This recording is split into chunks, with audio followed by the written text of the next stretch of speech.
Ẹ̀yin kọ́ lọ́lọ́run mi, ẹ̀yin kọ́ lọ́lọ́run mi, ẹ̀yin kọ́ lọ́lọ́run mi. Hi, good evening, everybody. Hello, my papa. Hi, my people. Hello, everybody. Good evening, everybody. Is my voice audible enough? Can you hear me? Let me know if you can hear me well. Because tonight, I want to be posh. Posh ni mo fẹ́ ṣe lálẹ́ yìí. Àyànfẹ́ ọ̀rẹ́ mi, mo fẹ́ posh lálẹ́ yìí. Because inú mi ń dùn. Inú mi ń dùn not because wọ́n ti rá àwọn ọmọ yẹn. But inú mi ń dùn torí mo mọ̀ pé yes, God is on the throne. Ẹ̀yin tèmi, ẹ wá mi share, ẹ wá mi like, ẹ wá mi love. I'm going to be a very, very pushy babe tonight. If you love me, Titida, why are you writing Niger style? I can see you. Please help me to just power tap. If you come in, instead of writing Niger style, say Niger love me, love me, love me, yeah, love me tender, love me, yeah, love me. Help me to power tap, please. Yes, good evening, everybody. You're welcome to Prevailing Issue with Ajoke. And let me give you a clap for being here again tonight. It is a pleasure to see you people. It is a pleasure that God is using you people here. Believe me, it's not easy. Kéèyàn gbé ẹjọ́ ẹlẹ́jọ́ rù báyìí. Kúdẹ́ ṣẹ́jú ẹlẹ́jọ́ wa ni o. Because Nàìjíríà yìí ti gbogbo wa ni. Kó má gbọ́dọ̀ bàjẹ́. Torí a ò kò níbòmíràn láti lè lọ. Àjò lè dàbí ilé. Ẹ jẹ́ ká sowọ́pọ̀ ká fìmọ̀ ṣọ̀kan. Gbé kémi gbé. That is it. I am a proud Nigerian. I am proudly Nigerian. Any pali that I have all over the world, it doesn't matter. The main one is that, are you a Nigerian? For me to be bold to say I am a Nigerian, it's something that I'm always looking up to. Whenever I travel, I have my 2 palis. And proudly I show my green pali. Whether you want to look at it like, not today, but I'm still a Nigerian. If you are a proud Nigerian, please gather here and let's clap for ourselves. Are you a Nigerian? A place where is full of beautiful natural resources that God has blessed us. If you are a Nigerian, that you know that your country, one day Nigeria shall be great again. Please, let's have a clap. Yes, because I have hope. Home is home, no matter how you look at it. That is why I will always say, má ṣe pé fún Nigeria, má gbàdúrà ni. Yes, you say, ẹ ti gbàdúrà. Ṣàdúrà nìkan ni, nàdúrà ni kọ́kọ́. That is why today I'm happy. Our youths are waking up. At least we have one that God is using as we speak. Very Dark Man. If you are not a lover of Very Dark Man, please hear me out tonight. I want you to just come forward and let's deliberate together.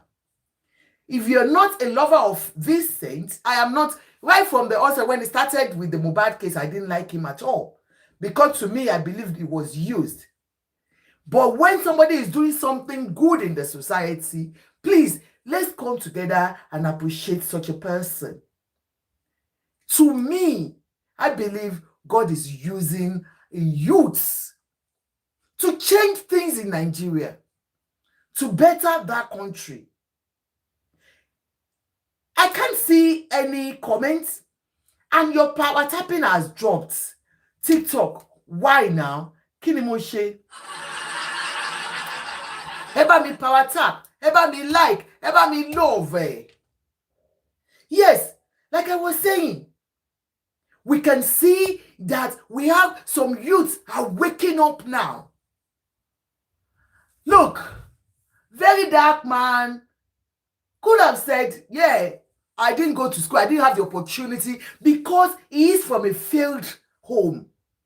Yes. It's not the opportune youth. No. He came from a broken home that most young youths would have used as an opportunity to say that, yeah, I couldn't get educated because I'm from a broken home. I am celebrating a young boy as young as my son today because I am happy that we have somebody that we can be proudly call our own son from Nigeria. Thank you, Adiola Sunshine. Thank you so much. Appreciate, please. Please help me to power tap. We have been talking about banditry. We have been talking about kidnapping. We have been talking about our people, Nigerians, Nigerian children and their teachers, that were abducted in Ogbomoso. No, we are not being tribalistic here. Why is it that it's because it's Yoruba land? No. Our hearts are with everyone all over Nigeria. Those ones that were abducted in Borno, in Kogi, everywhere all over Nigeria. But we're saying enough is enough as Nigerians. If you are a true Nigerian, please let me. What is happening now? You are not power tapping. No, kilo shele now. I don't be power tapping. Kò ní lọ far. Ẹ jẹ́ kó lọ far. Mi ti okay, mo ti pariwo mo ní mo pariwo lẹ́ni mi fẹ́ pariwo lẹ́ni. Mo fẹ́ push lẹ́ni mi ò fẹ́ pariwo. Ẹ jọ̀ọ́ now, please help me to power tap. So, very dark man came back from China yesterday. He has been speaking out. I think this guy just came from nowhere about 3 years now. Just like a content creator, just like you and I, that we are just sitting down. A normal young guy that thought that, what can I use my voice for as a youth? And I am celebrating him because I want most of our youth to take a cue from him. Yes, because you are from a broken home doesn't mean that your life, is finished. In Nigeria, you can still make it without becoming a Yahoo boy. Without becoming a kidnapper. Yes. He has not hidden about his past. He has not hidden his past. He said he was selling his you understand, when things were tough for him. When he couldn't afford to do what most young guys will do. The guy engaged in what we call prostitution as a man, meeting with sugar mummies, servicing them. Yes. And that is why most people will still call him that boy with Kinikon. It doesn't matter. That's his past. When he had no job, when he had nothing in the society, he wasn't thinking of joining kidnappers to make money in Nigeria or Yahoo. He became popular by calling out on fake vendors on Instagram, especially the cream makers who were destroying people's skin in the name of selling organic cream. That was how this guy came up.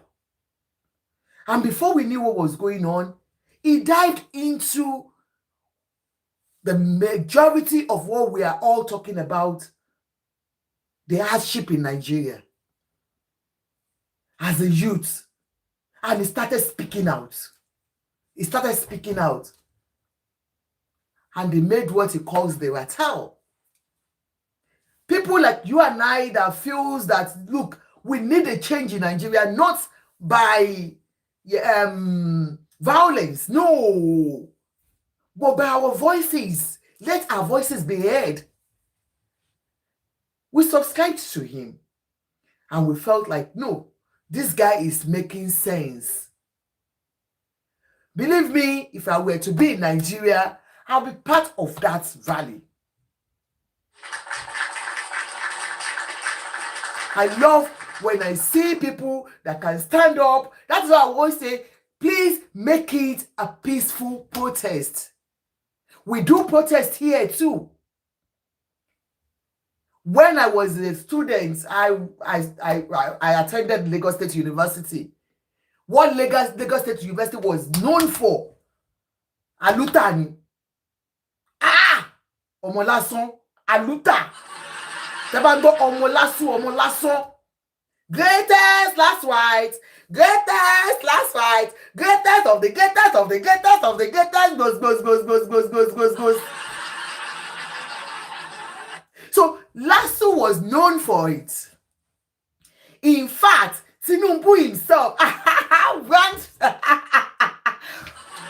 President Tinubu when he was the governor. Lasso. So, as you know, somebody that has that in me, I love to speak out when I know there's injustice. Honestly, agbati deni ati kole vomo. That's why I don't like politics. No, I'm not a politician. Because I believe to be a politician, you have to be a liar. You must be able to tell lies. You must be able to manipulate. Kò sí òótọ́ lára politician rárá. Ìkà, you know, an average politician in Nigeria is an ìkà. They have no blood running in them. Wọ́n ti táyé wọn fún peanuts. Now, we saw this young guy. That's why I want you guys, if you're watching me tonight, do not look at VDM as the VDM of normal youth. No. God has picked him to use him to change things in Nigeria. Like I said, he might have had his own past. But believe me, God has picked very dark man, Vincent, for a purpose in Nigeria. All we need is just that voice. Even in Nigeria, the Labour Congress was very strong. NANS, Nigerian Student Association, was very strong. People will call out. They wouldn't mind whatever might happen. People will march and demand for their rights. But they took over the Labour Congress. You can see that they are not speaking well again.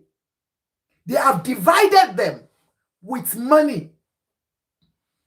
They weren't able to get into the Labour Congress as at that time in the 90s. I think Oshomole's time, he just changed everything. When he became a politician, that was the end of Labour Congress in Nigeria. And the Students' Union, Nigerian Students' Union, I'm highly disappointed. Where are you guys? Because majority of this thing, you are the leader of tomorrow. The government, they cannot deal with students. No, they don't even want to hear that students are coming out for protest. Please now, 71 watching, 113 likes. Kilo deki ni mo ṣe. Lórí pé mo ń sọ̀rọ̀ Olúwa tí bá ní mo fẹ́ sọ̀rọ̀ kú àtòbò ń sì ẹ máa da like bolẹ̀ ẹ máa da gift bolẹ̀. Why? Nigeria ò dá. It starts from you and I. You are watching now. The only thing you want me to come and talk about is Okwanobo. Can you please power tap? Ordinary power tapping. You cannot. But if I okay, he's saying, come, let's go see you. What is gay? Yabo, you want to do Pal America? But going my gun, Emma say my tap, Emma gift. ẹ máa ra gift ẹ máa ra tápù ní kí ló dé? Kí ló dé? It's not nice. Let's do better. Please, power tap. It strengthens it. Share it. We are talking about our nation. And it is not about VDM alone that I'm talking about tonight. Now they have captured this, our teachers.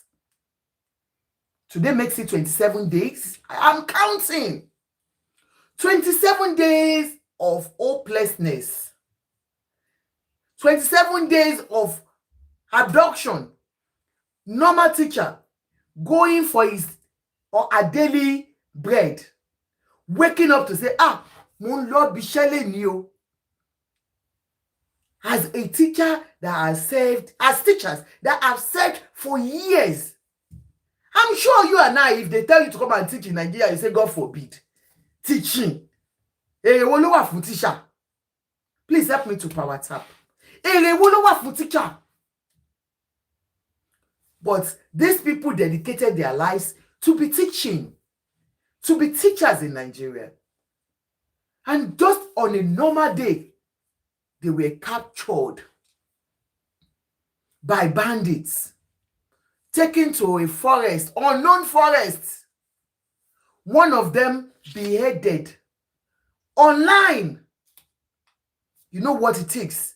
What it is to say your last prayer. God, may that teacher's soul rest in peace. He has paid the price for being a Nigerian.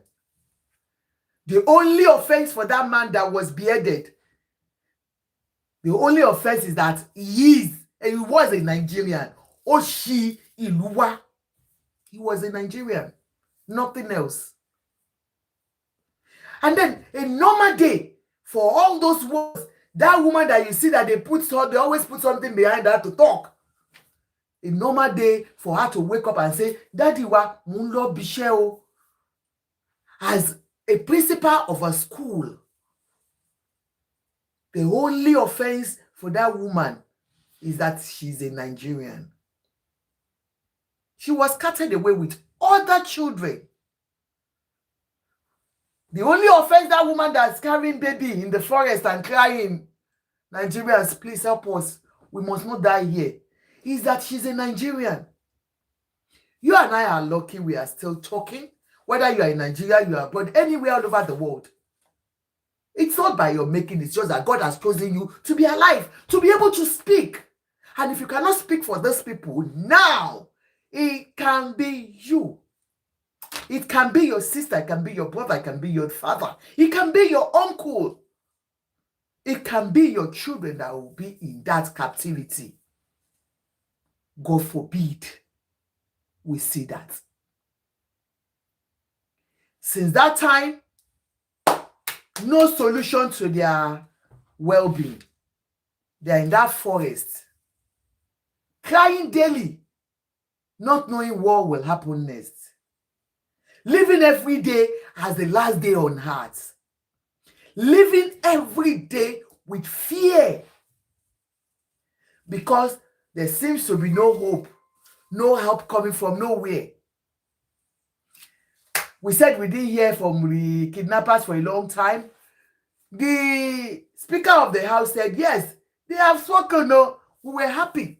Almost 2 weeks now that they spoke out. They said they need this, they needed that, they needed that, they needed that. And then the woman came out, and then Nigerians, being who we are, we started deliberating. Their government should go and give them NILOC, so government should go and give them 1 billion. Because when you're talking about 1 billion, 1 billion to an average politician in Nigeria is like 1 naira. To a politician that has a juicy posts. So we were all deliberating like, what is 1 million to an average politician? Owó tó ń jí kó tó fi lọ rarun. Owó tó ń jí kó tó fi ralé fún girlfriend ní Banana Island. To them, that money is nothing. So we're hoping that at least they can meet up with the demands of the kidnappers. But we, like me, and my people here have said no to bargaining, because what they have asked for is not about the money alone. They have demanded, as at the time we heard, that they were demanding for Sharia law, they were demanding for Hilos vehicles, they were demanding for release of some of their members. And so the woman again was brought out with a gun behind her head to say, no, can you come and clarify that we did not ask for those things? Victoria, how are you, ma? All we are asking for is just for them to release our people, and then we'll leave you. Trade by barter. Give me our prisoners that you took, and then we'll leave your children and teachers. Or is that the right thing? People have condemned it. Some have said it's because they have been bargaining in the past with these bandits. Why is this one different? And then we have had a whole governor of a state, Edo State specifically, saying in his rally that if you like, kidnap the whole Nigeria, Aso Rock is not empty, is not vacant. Because to them, it is all a political gimmick. To them, all this kidnapping to politicians is because they don't want Bola Ahmed Tinubu to come back 2027. So, playing politics with the lives of Nigerians is the in thing. But like I said, Nigeria yìí ti gbogbo wa ni, kò má gbọ́dọ̀ bàjẹ́. Nítorí kò sí ibòmíràn tí a lè lọ, àjò ò lè dàbí ilé. Ẹ jẹ́ ká sowọ́pọ̀ ká fìmọ̀ ṣọ̀kan, gbé kémi gbé. They have been asking you people to go back to your countries.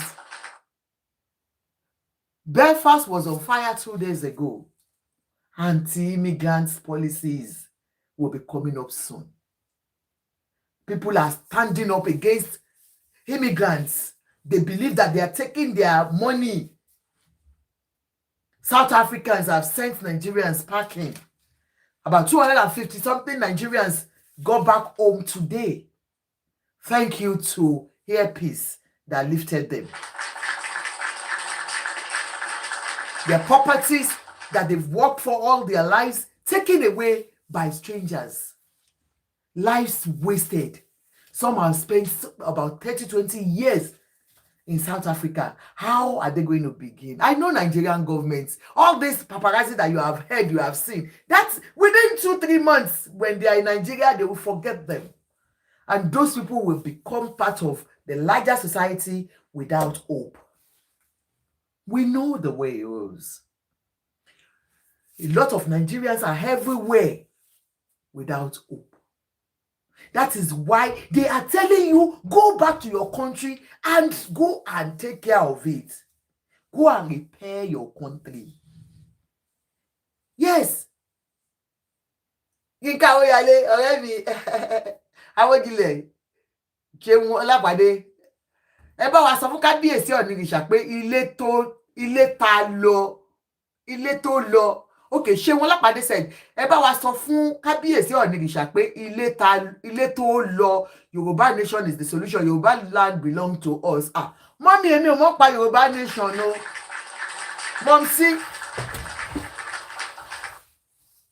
Mommy, in as much as I accept what you have said in the sense of, you know, we should, I will subscribe to regional governments, believe me. That is the best thing. But the Yoruba nation that you are looking for, àwọn Yorùbá ò lóòótọ́. Ṣé báwọn Yorùbá lọ for? Have you heard that they arrested about 6 people in Ògbómọ̀ṣọ́?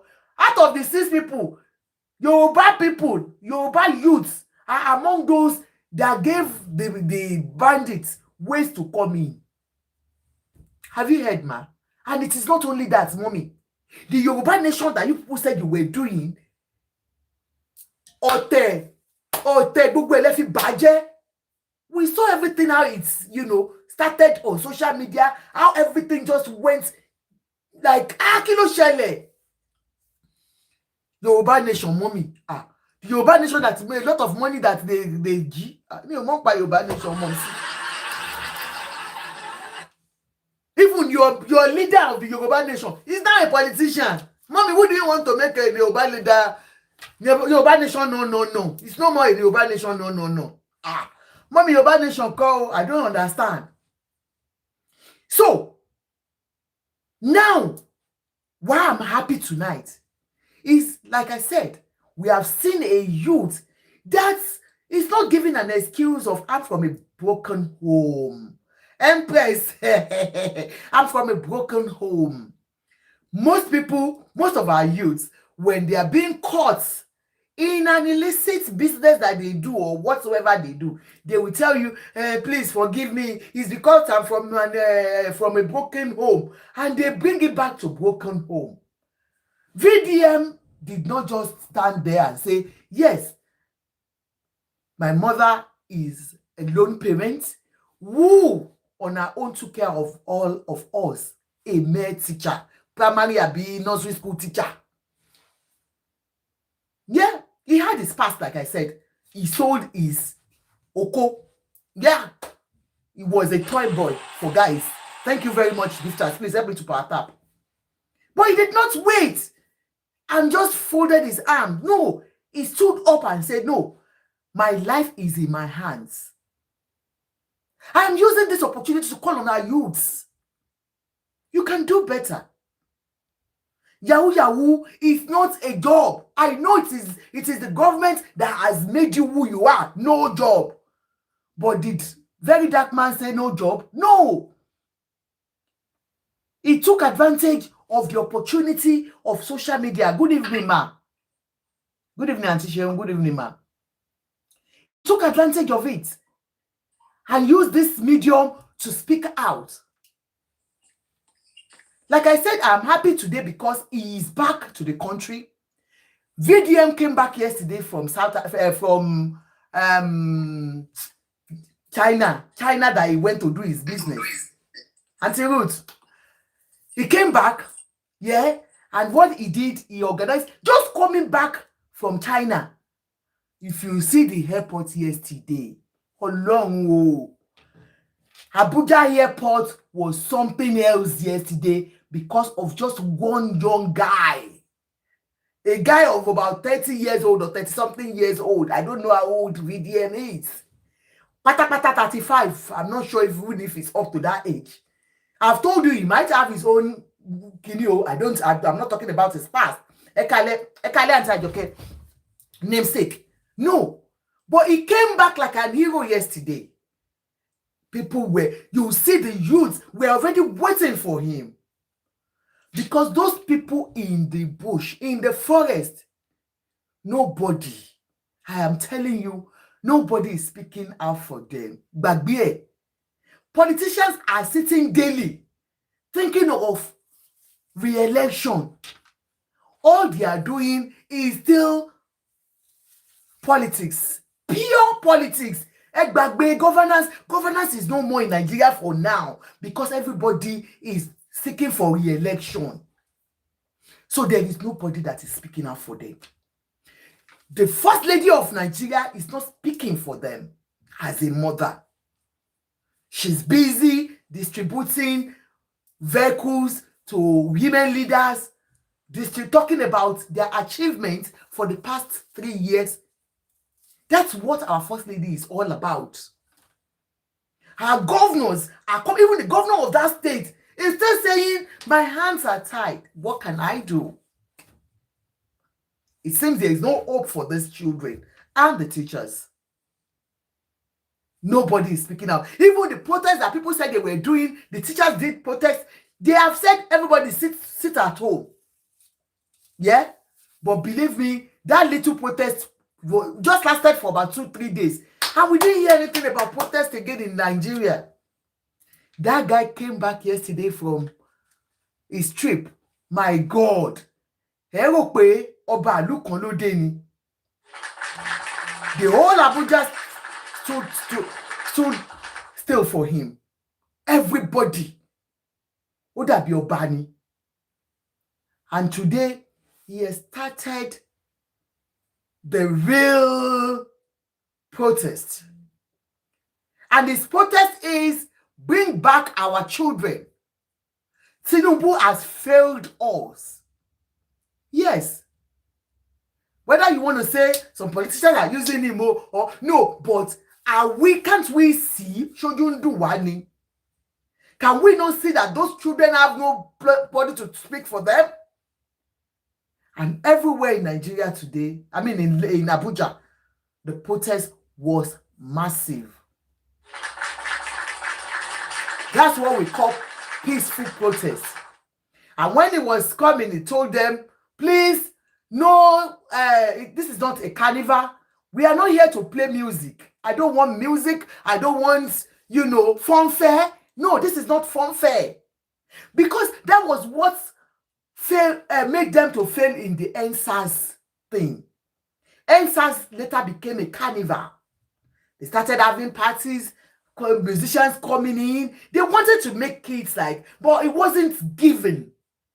Politicians took advantage of that and, infused them with hooligans and they destroyed everything. That is why he said, no music, no gallivanting. We are weeping. Let them see it in us that Nigerian youths are ready. They know how to divide us. They wanted to divide us with the Sharia thing. But when they say that, people are getting it, they'll be looking for ways. But when our youths are saying, no way, we are ready to take it back. The real take it back starts with these people. Believe me, VDM, na mama born you. God bless the mama we born you. And you could see that, you see the anger in the youths. They are out. They are crying.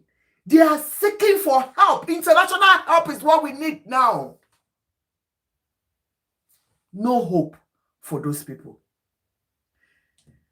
Nigerian government has their jets. They have everything. They are not going in, they said, because they are afraid that if they go in with force, they are going to destroy things because of those children. Don't they have a way to do it? Do they not have any other means of getting these children out? Does it mean that we'll have to wait? Because if the government is saying we don't want to go in with force, what are they doing? That means there is no hope. Because if you are not going to use force, there's no way you want to go in there. What is the way out? Because most of their apologists will come in and tell you that, they cannot go there because if they go by force, they will kill the children, they will do this. Then which is the way out? VDM has told us today that there is no going back. Until we have those children back and the women and the men, the teachers there. Those teachers have their families. They have the men have their wives. The women have their husbands. They have their own children too, crying daily because their mother, their father are dead without hope. The children, those ones, the parents are already collecting rice because that's the only thing the government can give them. So we have to stand up as mothers here, as fathers here. Let's work together with VDM.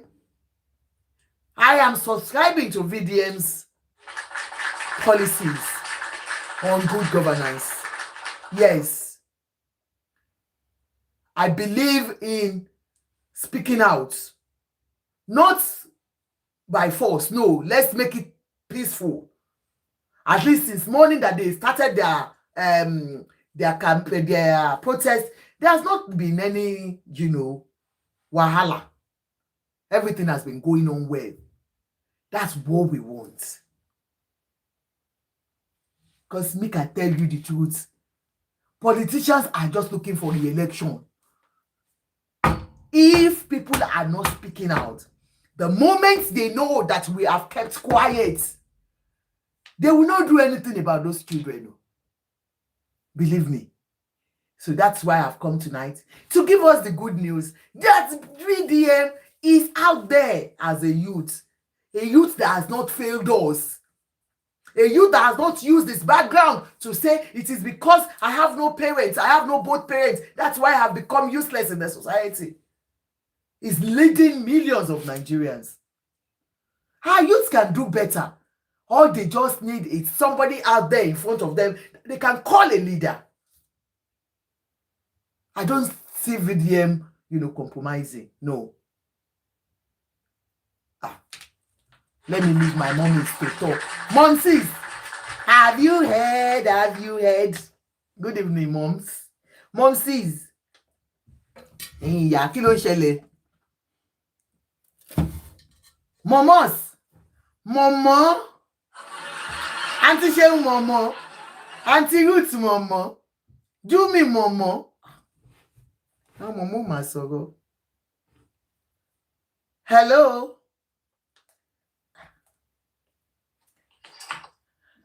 Yeah, Auntie Ajoke. Auntie Ruth ló wọ́n dé o, Auntie Jumi. No.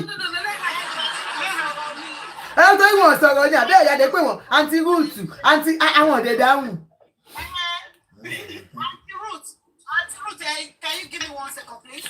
No, my sister, you know I love you. No, you even take more than 1 second. When you're done, I'll speak. Yeah, please. I just want to say, Auntie Ajoke, today, I want everybody to know, VDM gained 1 more fans. Die-hard fans. Because before I don't really like him. You said, you know what? Because of what is going on between him and somebody that we love, one of the actors, and that one that goes to our daughter, that he started doing all that stuff. That is why I don't love him before. But now he gained 1 more ad fans in you. And let me tell him, whatever you are doing, VDM, whatever you are doing, just be focused. Be focused. Don't look at anybody like, VDM, we want to give you this. Don't do it. I just want him to see this, what's the name? The name of this man that owns this, is Davido S. Mama's uncle. What's his name? Dele Momodu. Dele Momodu. Ṣé Dele Momodu lẹ ń sọ ni? Dele Momodu ti face nǹkan táwọn VDM face lẹ́nìí. Kí Auntie Ajoke Dele Momodu ó ti face nǹkan tí VDM face lẹ́nìí. During Nadeko time. Kó wo ibi tí àwọn Dele Momodu, kó wo ibi tí gbogbo wọn wà. Even our president Dan Soleni, he faced the same thing. But I don't know why they cannot say the truth. Because what you know, what you do, more on the so, what you tell do, more on the so, more. And I just want him to face where he's going. Don't look at anybody. And I just want you to face what you're doing with the youth. Don't even allow anybody to come over to you and come and fight for me before. Like before, you want to speak for somebody? No. Face them as God has gave you the power to face them. And nothing will happen to you. We really appreciate it. And I thought this guy, D1, is doing something that I don't really like. I love that D1 before, but now I switched my love from D1 and I give it back to what's his name? Very dark man. Now is my ad fan. Can you talk Mama support anytime, any day? I will be praying for him because he's doing wonderfully job. He's really doing wonderfully job. And all around my work, that is all I want to say. That again, fans it I will fight for him anywhere, any day. Like one hour auntie used to Jack Funilondo auntie tomorrow auntie you know Shama Jafuti I see not the lady you like they used to call them that they are lazy. You are breaking this on the 20th of they don't want to do this. Video lazy use Nigeria. That is all I want to say, and God is going to be with you. Thank you. We continue to pray for you. Auntie Ruth, you can continue. Thank you. Thank you very much. Yeah, Jumio TV, you said something about VDM. Like I said, when I started my discussion, I said where he has his own past, you understand? But what I appreciate in him is the fact that he's not allowing his past to determine his present. Yes, but let me tell you, like you said rightly, it was rude, you understand? And it took some nasty parts in Mohbad's issue, which Mohbad's issue. Mohbad's issue, yes. You understand? It was the one that was, pushing out some narratives. And people can be used. Anybody can be used at any time. I believe that it was used at that time, and it might have its own reason. You understand? But believe me. I understand that it was used. It was used.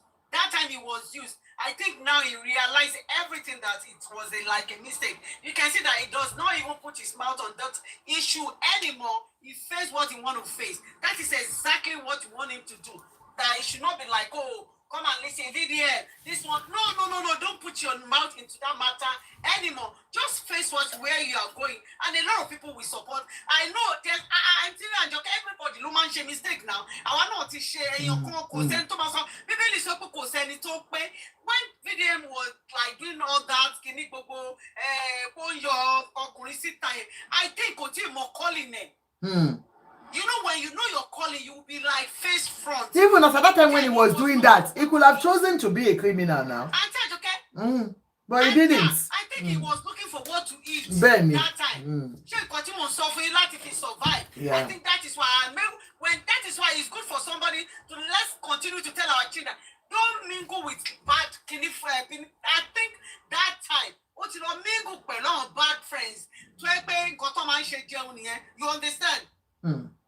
You understand? There's still hope. So I think now, I think he knows what God called him for. And it's like he focused. We just want him to be focused. That's it. Okay. Thank you very much. Yes. So he now knows that, Hello, it's all about... Ma? Hello, Ma. So VDM knows his calling. For now, we are happy with him. Since yesterday, see Nigerians, listen. No,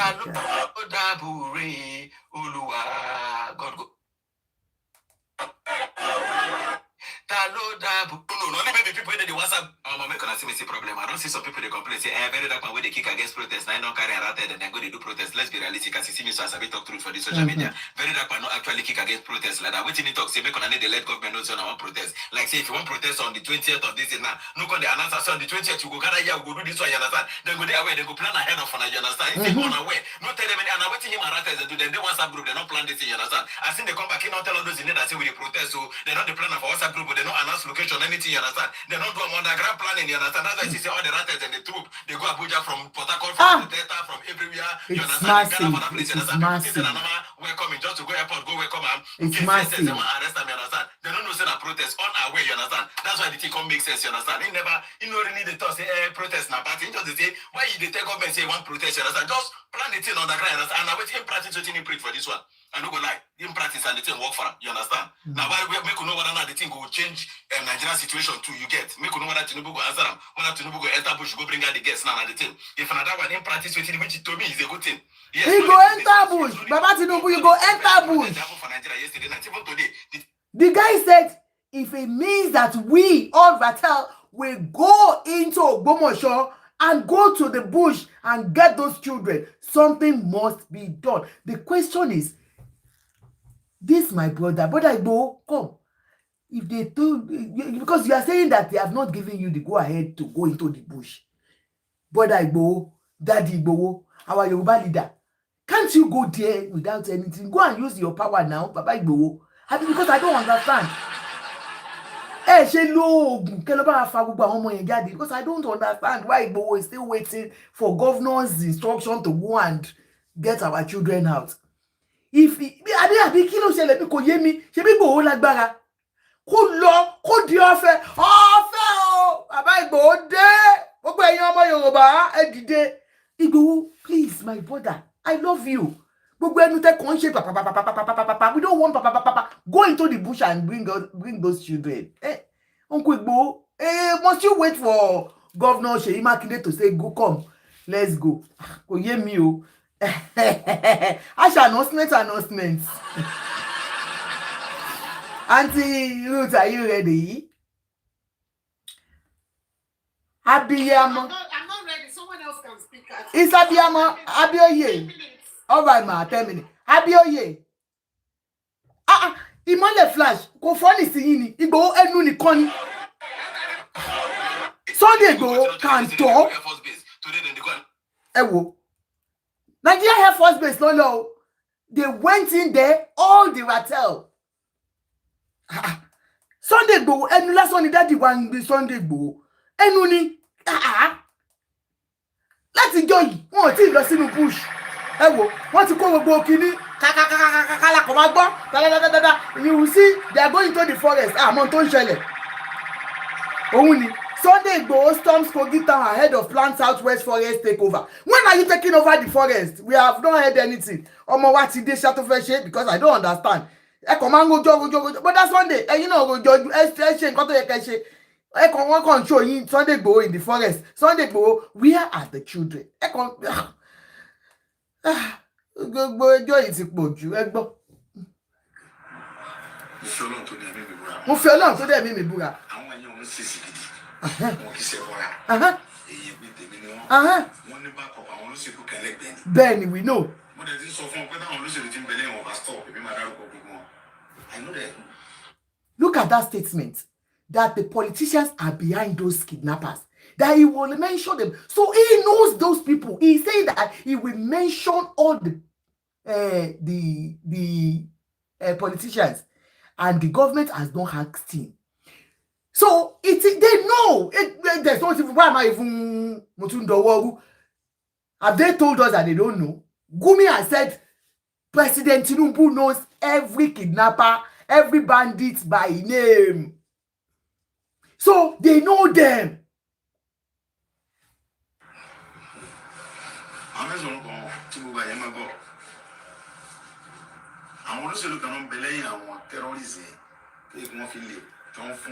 Brahmi Sunday.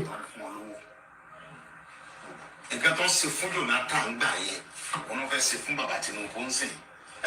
Ẹ jọ̀ọ́, Brahmi sọ pé n tó ṣe fún Jonathan no fẹ́ ṣe fún bàbá mi Tinubu ń sìn. That means because it was Tinubu that was there. Gbogbo ẹ̀yọ́ ọmọ Tinubu, you know this guy is Tinubu boy now. Yes, Sunday Igboho is a politician. He has always been a politician. That look at what he said here. He said what they did to what's that name? Goodluck Jonathan. Sure, we have not agreed now. So he's confirming it that Tinubu and his people chased Goodluck Jonathan out with bandits.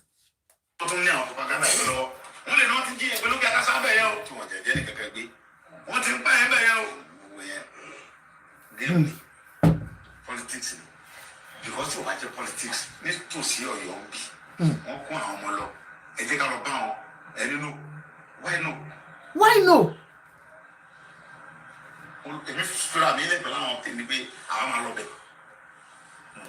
No, but sincerely, why no? Kilo day. Governor Seyi Makinde, ma ṣe yín léṣe o, ká tó sori bí orí àgbọn 4 pence yẹn. Ma ṣe yín léṣe o. Brahmi Sunday said, I am ready to go into the bush. Did you not hear Brother Sunday? Auntie Seun, are you there? Auntie Seun wà lẹ́nu iṣẹ́ yìí. Brahmi Sunday said he wants to go. Gbọ́ ni Auntie Seun.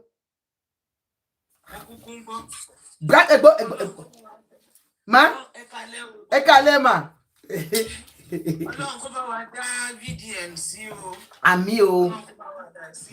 Ó kú ọmọ ṣe, ó kú ìlú, ó kú tẹ́ lọ́rùn. Mo ìyá àjèrè ẹ̀ ló Àmì o Jésù, ẹ̀yin náà jèrè àwọn ọmọ yín, èmi náà jèrè tèmi o. Àmì lórúkọ Jésù bọ̀ wọ́n. Ó kú iṣẹ́ náà. In fact, èmi ti ń follow ẹ̀ for a long period. I'm always objective. Me care pé I'm not mi ṣe èèyàn kan lẹ́yìn tèmi èèyàn kan ló God forbid. ẹni tó bá ti lòdò Mm. I'm always objective so mo support ẹ for since a very long time the only aspect mi kan kì í support ní tọmọ kékeré bá ń rú Lágbàlagbà fín.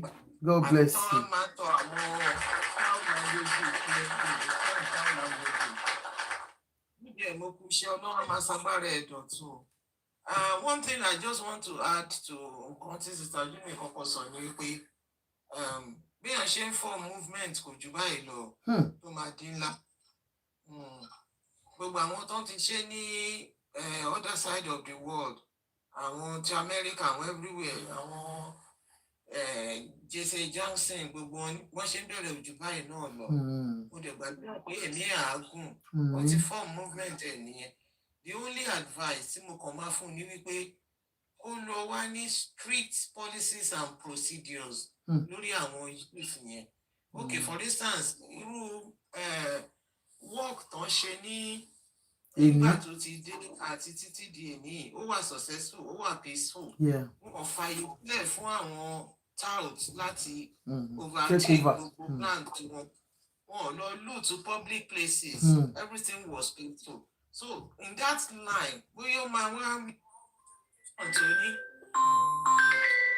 on how much education Tony bóyá máa wá pé àwọn èèyàn tó jẹ́ pé àwọn tó mọ organization building ṣe professionally wọ́n lè guide ẹ̀ pé if you are a RATEL member ìwọ tó fẹ́ join movement for the sake of Nigerian progress. Ọ̀gbọ́dọ̀ bẹ́ẹ̀ bí jàǹdùkú, ọ̀gbọ́dọ̀ bẹ́ẹ̀ bí pé à ń jalè, ọ̀gbọ́dọ̀ bẹ́ẹ̀ bó tiẹ̀ jọ ọmọ yẹ, you have to be honest. Ṣé mo kó ní strong motor? Auntie Seun, people are saying English, please, because people that can't understand that. Sorry about that. Sorry, ma'am. Sorry, guys.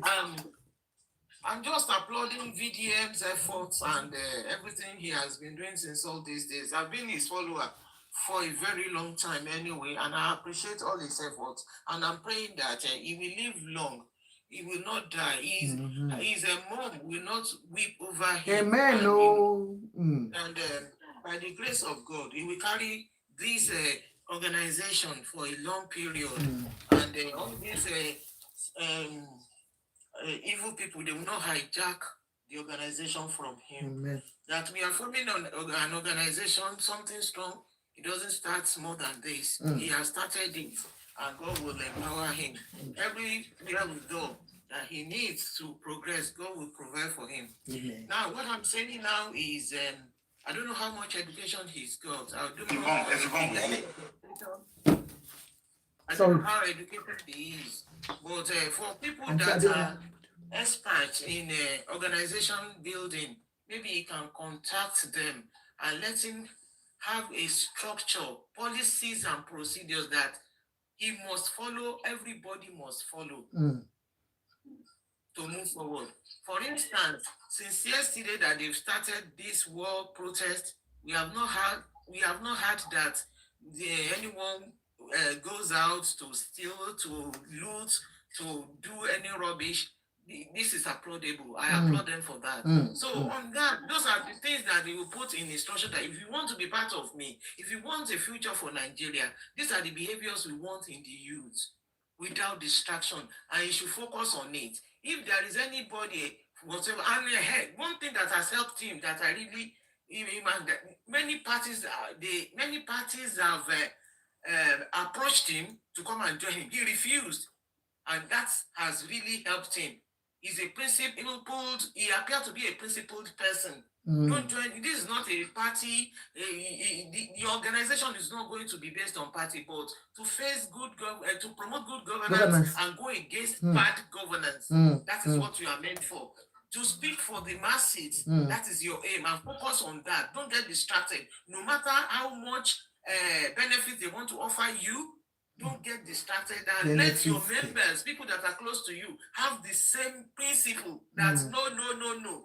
It's not about our own benefit, but for future generations, for us to restore Nigerian glory back. I think that is what he is meant for. And for the oppressed to be released, that we want to put an end, or if we cannot put an end, at least reduce the level of oppression in our society. That is how, for instance, look at it's not about a party. One party is good, APC, or what's the other name? Who cares? NDC, NIS, NMS, Peperano. If anybody that is put in place mismanaged our money, call them out. That is what we are for. It's not then like, okay, majority of his followers are youths, but it's a thing of shame.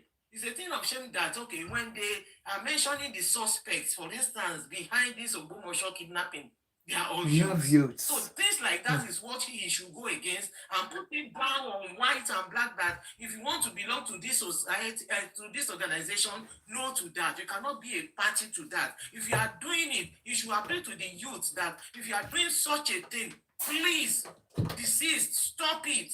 Become a new person, become a new born, and stop it. And you see that there will be hope for future generation. There will be hope for Nigeria again. So once again, congratulations, VDM.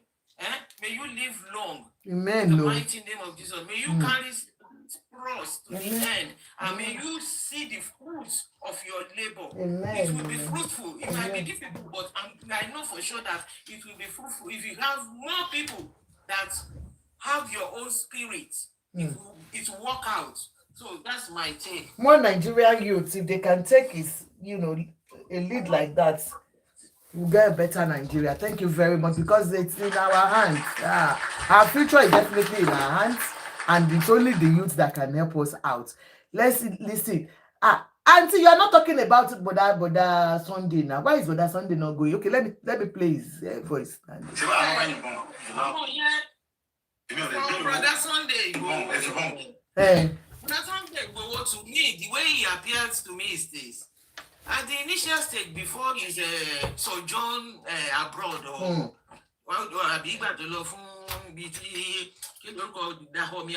when he went into that Benin Republic. I believe that he had a genuine fight. He had a genuine heart. He wanted to help the oppressors. But now he has returned to Nigeria on the placard of with the help of the current Olubadan of whatever. So to me, it's like he owed them. His allegiance will be to them. Exactly. It's like what he captured where. His hands are now tied.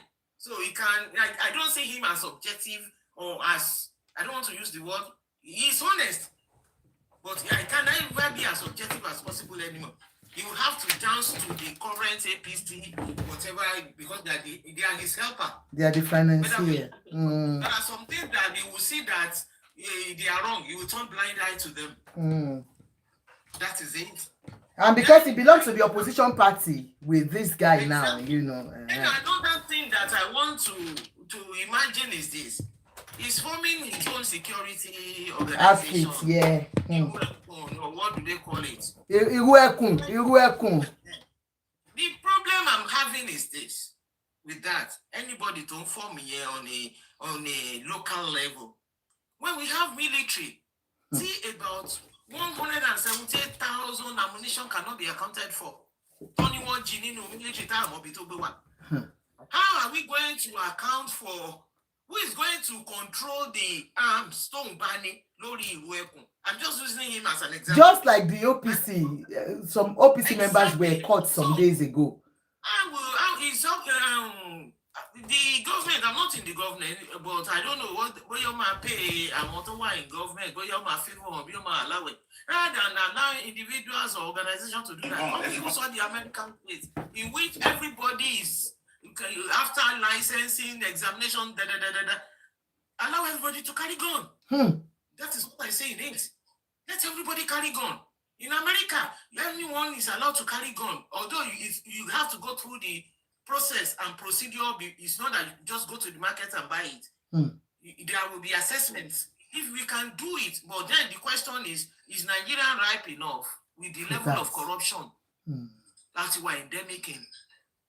It's like our gene. I would say it's very dangerous for them to let us carry guns. That build every Nigerian up is made from corruption. That's the unfortunate thing. We always want shortcut. What am I supposed to call Lord Dragon? Loti Maria and Tilted in Shell. Ha! What are we talking about? Hey! Driver's license. I'm a motion by Nigeriana. Auntie Sheung, do you know the last time I went for my driver's license? They said, I thought we were going to sit for it just the way we do here. And when we got there, when they were saying, don't worry now, just sit down, we'll bring it. I said, I can write it myself. It's question and answer. They said, no, we have to pay. They will do it, don't worry. I was like, 2 minutes after my driver's license, they had the 90. That's it. 1997. More experience driver's license. Kò ṣe sọ lórí media because of my person. Nigeria ti sọ nùtí pẹ́. So they now do the normal Bashen by Thomas Joko exam. I'm telling you, Auntie Sheung, it was even the official there that was telling me that I don't have to sit down. Man, my driver's test, my shit. You can drive 100 meters. It's only multi-pass. You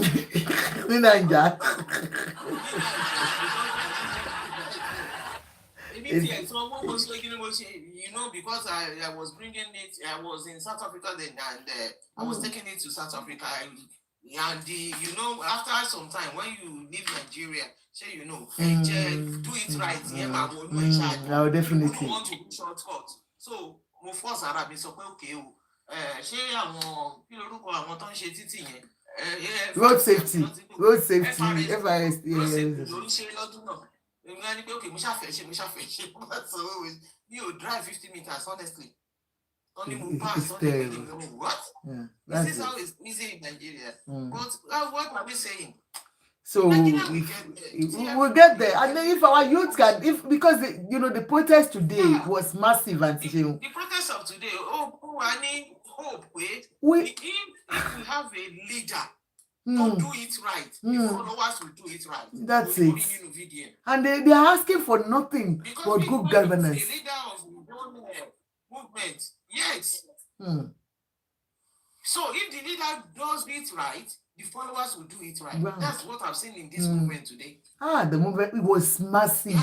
And no, at least no shooting has been reported. No, so it shows. He even said, I think he said, he said the defense, the defense minister, the defense something said, the youth should come out and speak out.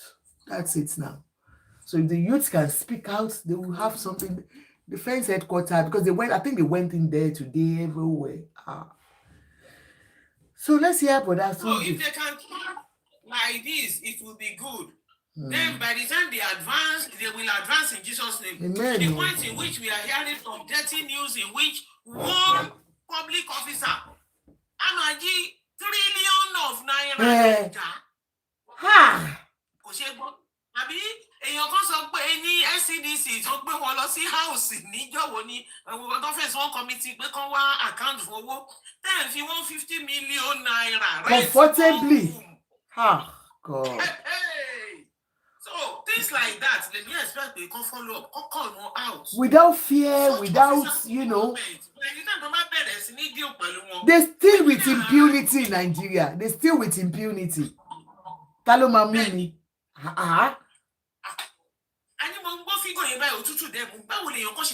Just one person. And you the population one Nigeria. Which means an individual in Nigeria is a millionaire. Billionaire, those ones there, up there. Billionaire. Millionaires, there's nothing like millionaires in Nigeria against billionaires. If somebody can go into a party and start spraying millions in a box like this to Elere, those ones are more than millionaires now, because in a party they can spend up to 10 million naira. So you can imagine what they have in their bank account for them to spend such. Thinking of little things in those days. More of a picture, the Makoko area. You know, that picture. Yaya Bello. He said it now when BDM was giving his speech. He said Yaya Bello, the same Yaya Bello, is out there contesting, being the flag bearer of his party. Somebody that's still facing EFCC crime of stealing, embezzlement. So those are the people in which I Nigeria hail you. And to go after, to call them out. And So it's their shameful. country, it's their future, they are the future leaders. Yes, they have to fight it for belongs to them. Because by the time some people unfortunately, no man lost tax, see foreign government, foreign banks.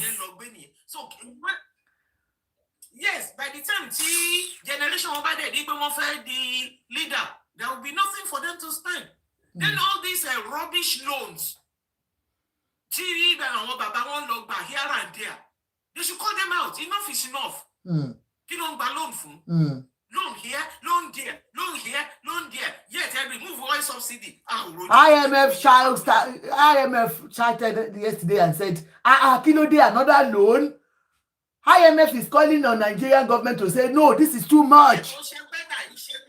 The two houses, Senate and House of Reps, approve it. It's getting worse.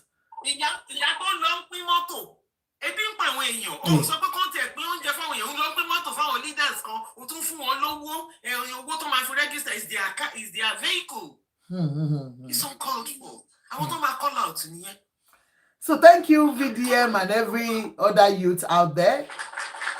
May God help you with this movement. Thank you, Atisho. Chasers. Mr. Chasers. Ekalesa, how are you, sir? Almost all the time. They have a period. Kilo din. I'm going to pay was online last be 2 days. No one. Boys no I was out yesterday. I was out, Snappy. Actually, I was looking for you online. But I was out. Getting me more. Yes, sir. Yes, sir. Yeah. So now I'm like sister Shewun. Is it 1,005 2 Yes. So Yeah. I love her opinion so much. And the first person I think wrote, everyone has said something beautiful. Yeah, Jumira. So everyone has said something beautiful, but the fact remains that surely in Nigeria we are not ready yet. I personally, if you can follow crowd, what people say or what people think is right. I believe in even in the midst of those 1 million people, you know what is wrong, you know what is right. Now, everything in Nigeria has been bastardized. And according to Chinua Achebe, he said a man who does not know where the rain began to beat him may as well not know where he dried himself from. And so these people don't care about us. Let's call a spade, and they will never care.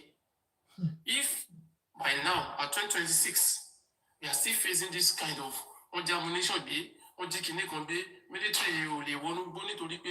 this and this and this. Surely, there are some excuses that people will come and tell public. Understand? Yeah, baby. No, go on. Yeah, okay. Yeah, baby, how are you? How are you, man? Take this one there. So, shall I understand now? Yeah. Sure. I need focus. I don't care. Hey, yeah, and share that way. Don't worry, Mr. Chasers. I know you were saying that, Mr. Chasers is talking about, that we are not ready. I want to believe that we are ready. It starts from somewhere. If these youths can come together, just yesterday when this guy came back, thank you, Toyin, good evening, ma. When this guy just came back from abroad, you can see that already he knows that this is the job that we are going to do, and they have been meeting behind. If we are saying we are not ready, no, I wouldn't say that we are not ready. I just think that Nigerians need somebody that can sacrifice themselves and say, yeah, I am ready to be, in front. We go fire bar bonye, can we follow it? Do you understand? Yeah, I think that's what's happening. Yes. So,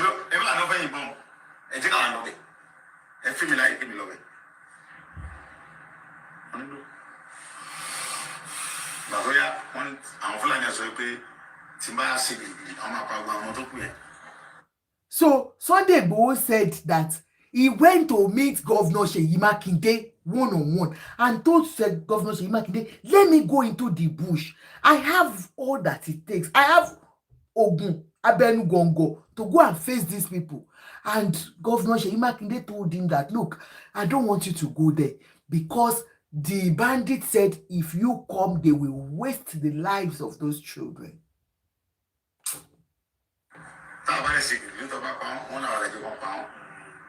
Okay, now, no problem. Remember, one fewer back game of politics.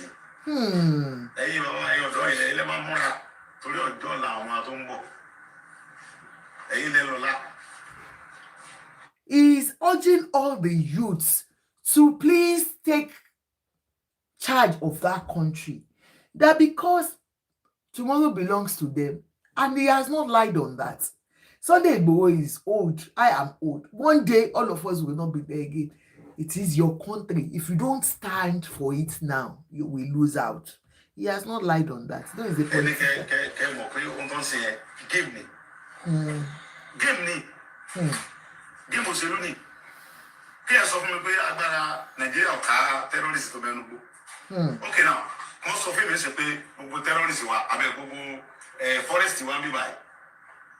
We are on ferry as you battle and Uguno, as a fly at Ibu, Elimo, come I go to Babe, Uncle Bongo, hello. Because I want to I want money to work it. But I didn't go if truly this guy has a means of getting in there and getting these people out, why are they not allowing him? It seems something is not right. Abi, I know, I am sure he's giving us the assurance that he will bring those children back. Seyi Makinde, let him go now. Abi, Shebon lo lare àtàwọn boys tó fẹ́ kó lọ. And he said he's not asking for money. I'm not asking for money. I will go with my boys. I will go and bring those children out. Yeah.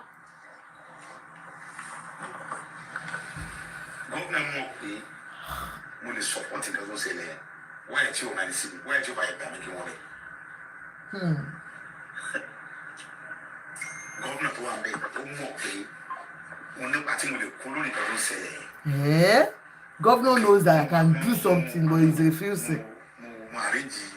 Security network. State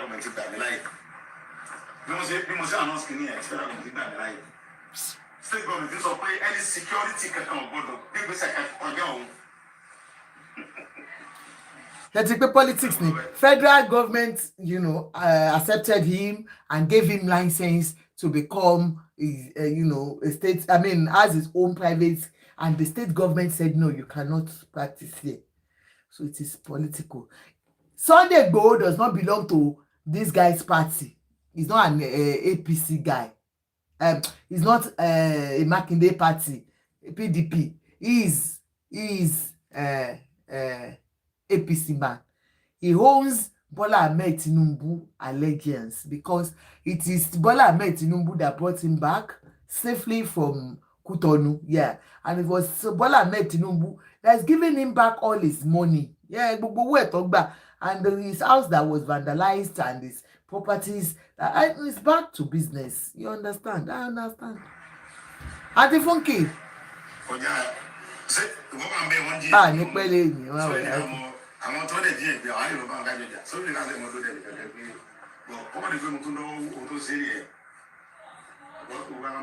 Adeyemi Omoba, how are you, sir? Is this guy saying the truth?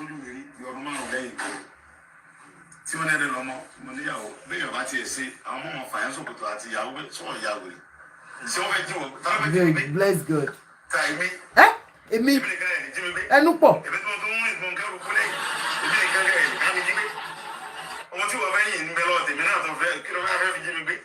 Ogunpo.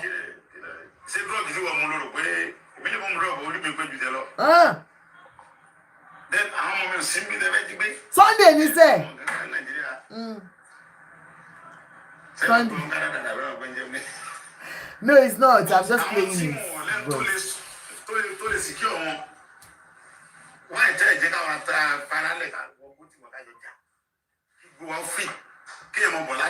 You like me?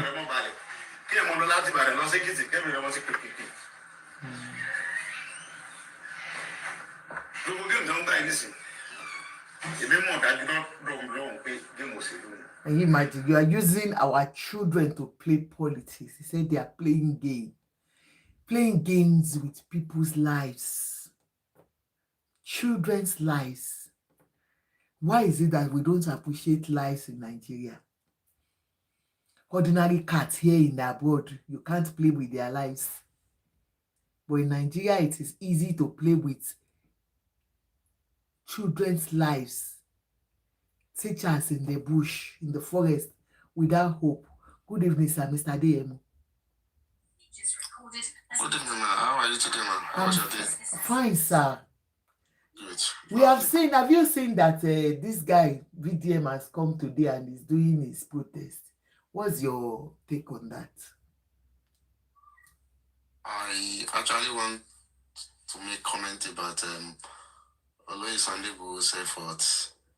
Yeah, before I understand, sir. Yeah, you know, of course, you will make comments on that. I just want to see your own view on that, just to hear your view on what you think, will happen with him organizing the rally and, starting it. Honestly speaking, I don't really understand that state government that says it shouldn't take action. He has done this thing before. Like, I could remember when these Islamic clerics twins were kidnapped then.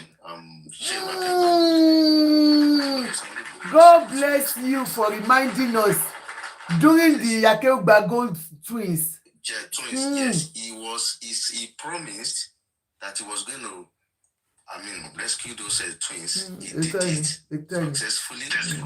This what's it called? When Kaleme's issue happening again, he was involved. He volunteered himself. No, it wasn't. It wasn't part of the rescue. Mommy testimony at Kalema. He has said that it wasn't part of it. I think somebody just said it. Yeah. Just do your findings. Yes. He said it. Sorry, sir. Only get key information to pass it to the government. Wow. Yes. Only like our boys who loan the motor here. All of them 1, 2, 3, 4, 5 people. But the motor here, the same person not mentioned. So one pro and the motor to know here go. So once you get that here, no arrest any won't go let any. So that's only any embarrass in the car. No big more debit want to get up people here. So it was his very much, man. It was his grandpa. I want not get the source once really people in rescue. You understand my point? Now, in your second successful operation, don't you see, in terms of getting these people from the army. Now, what the federal government has approved is a security networks. He said he's not requesting for money. He said he's going to get these people out successfully. And Nigeria, I don't know, but that will change. Hey, one play politics in the life of one feel life when you can play politics story in that's so sad. He said he wants to do it. He wants to rescue these people. He is not requesting for any terms and conditions. So which kind of stupid rubbish politics are they playing with the life of some people? I want to know later the family they keep dining and whining. Very peace of mind. I want to live soon. Nigerians, we are so wicked. Are wicked gone, honestly, and it's so sad. And some useless set of people will still be on my Lord to see really day and night. To me,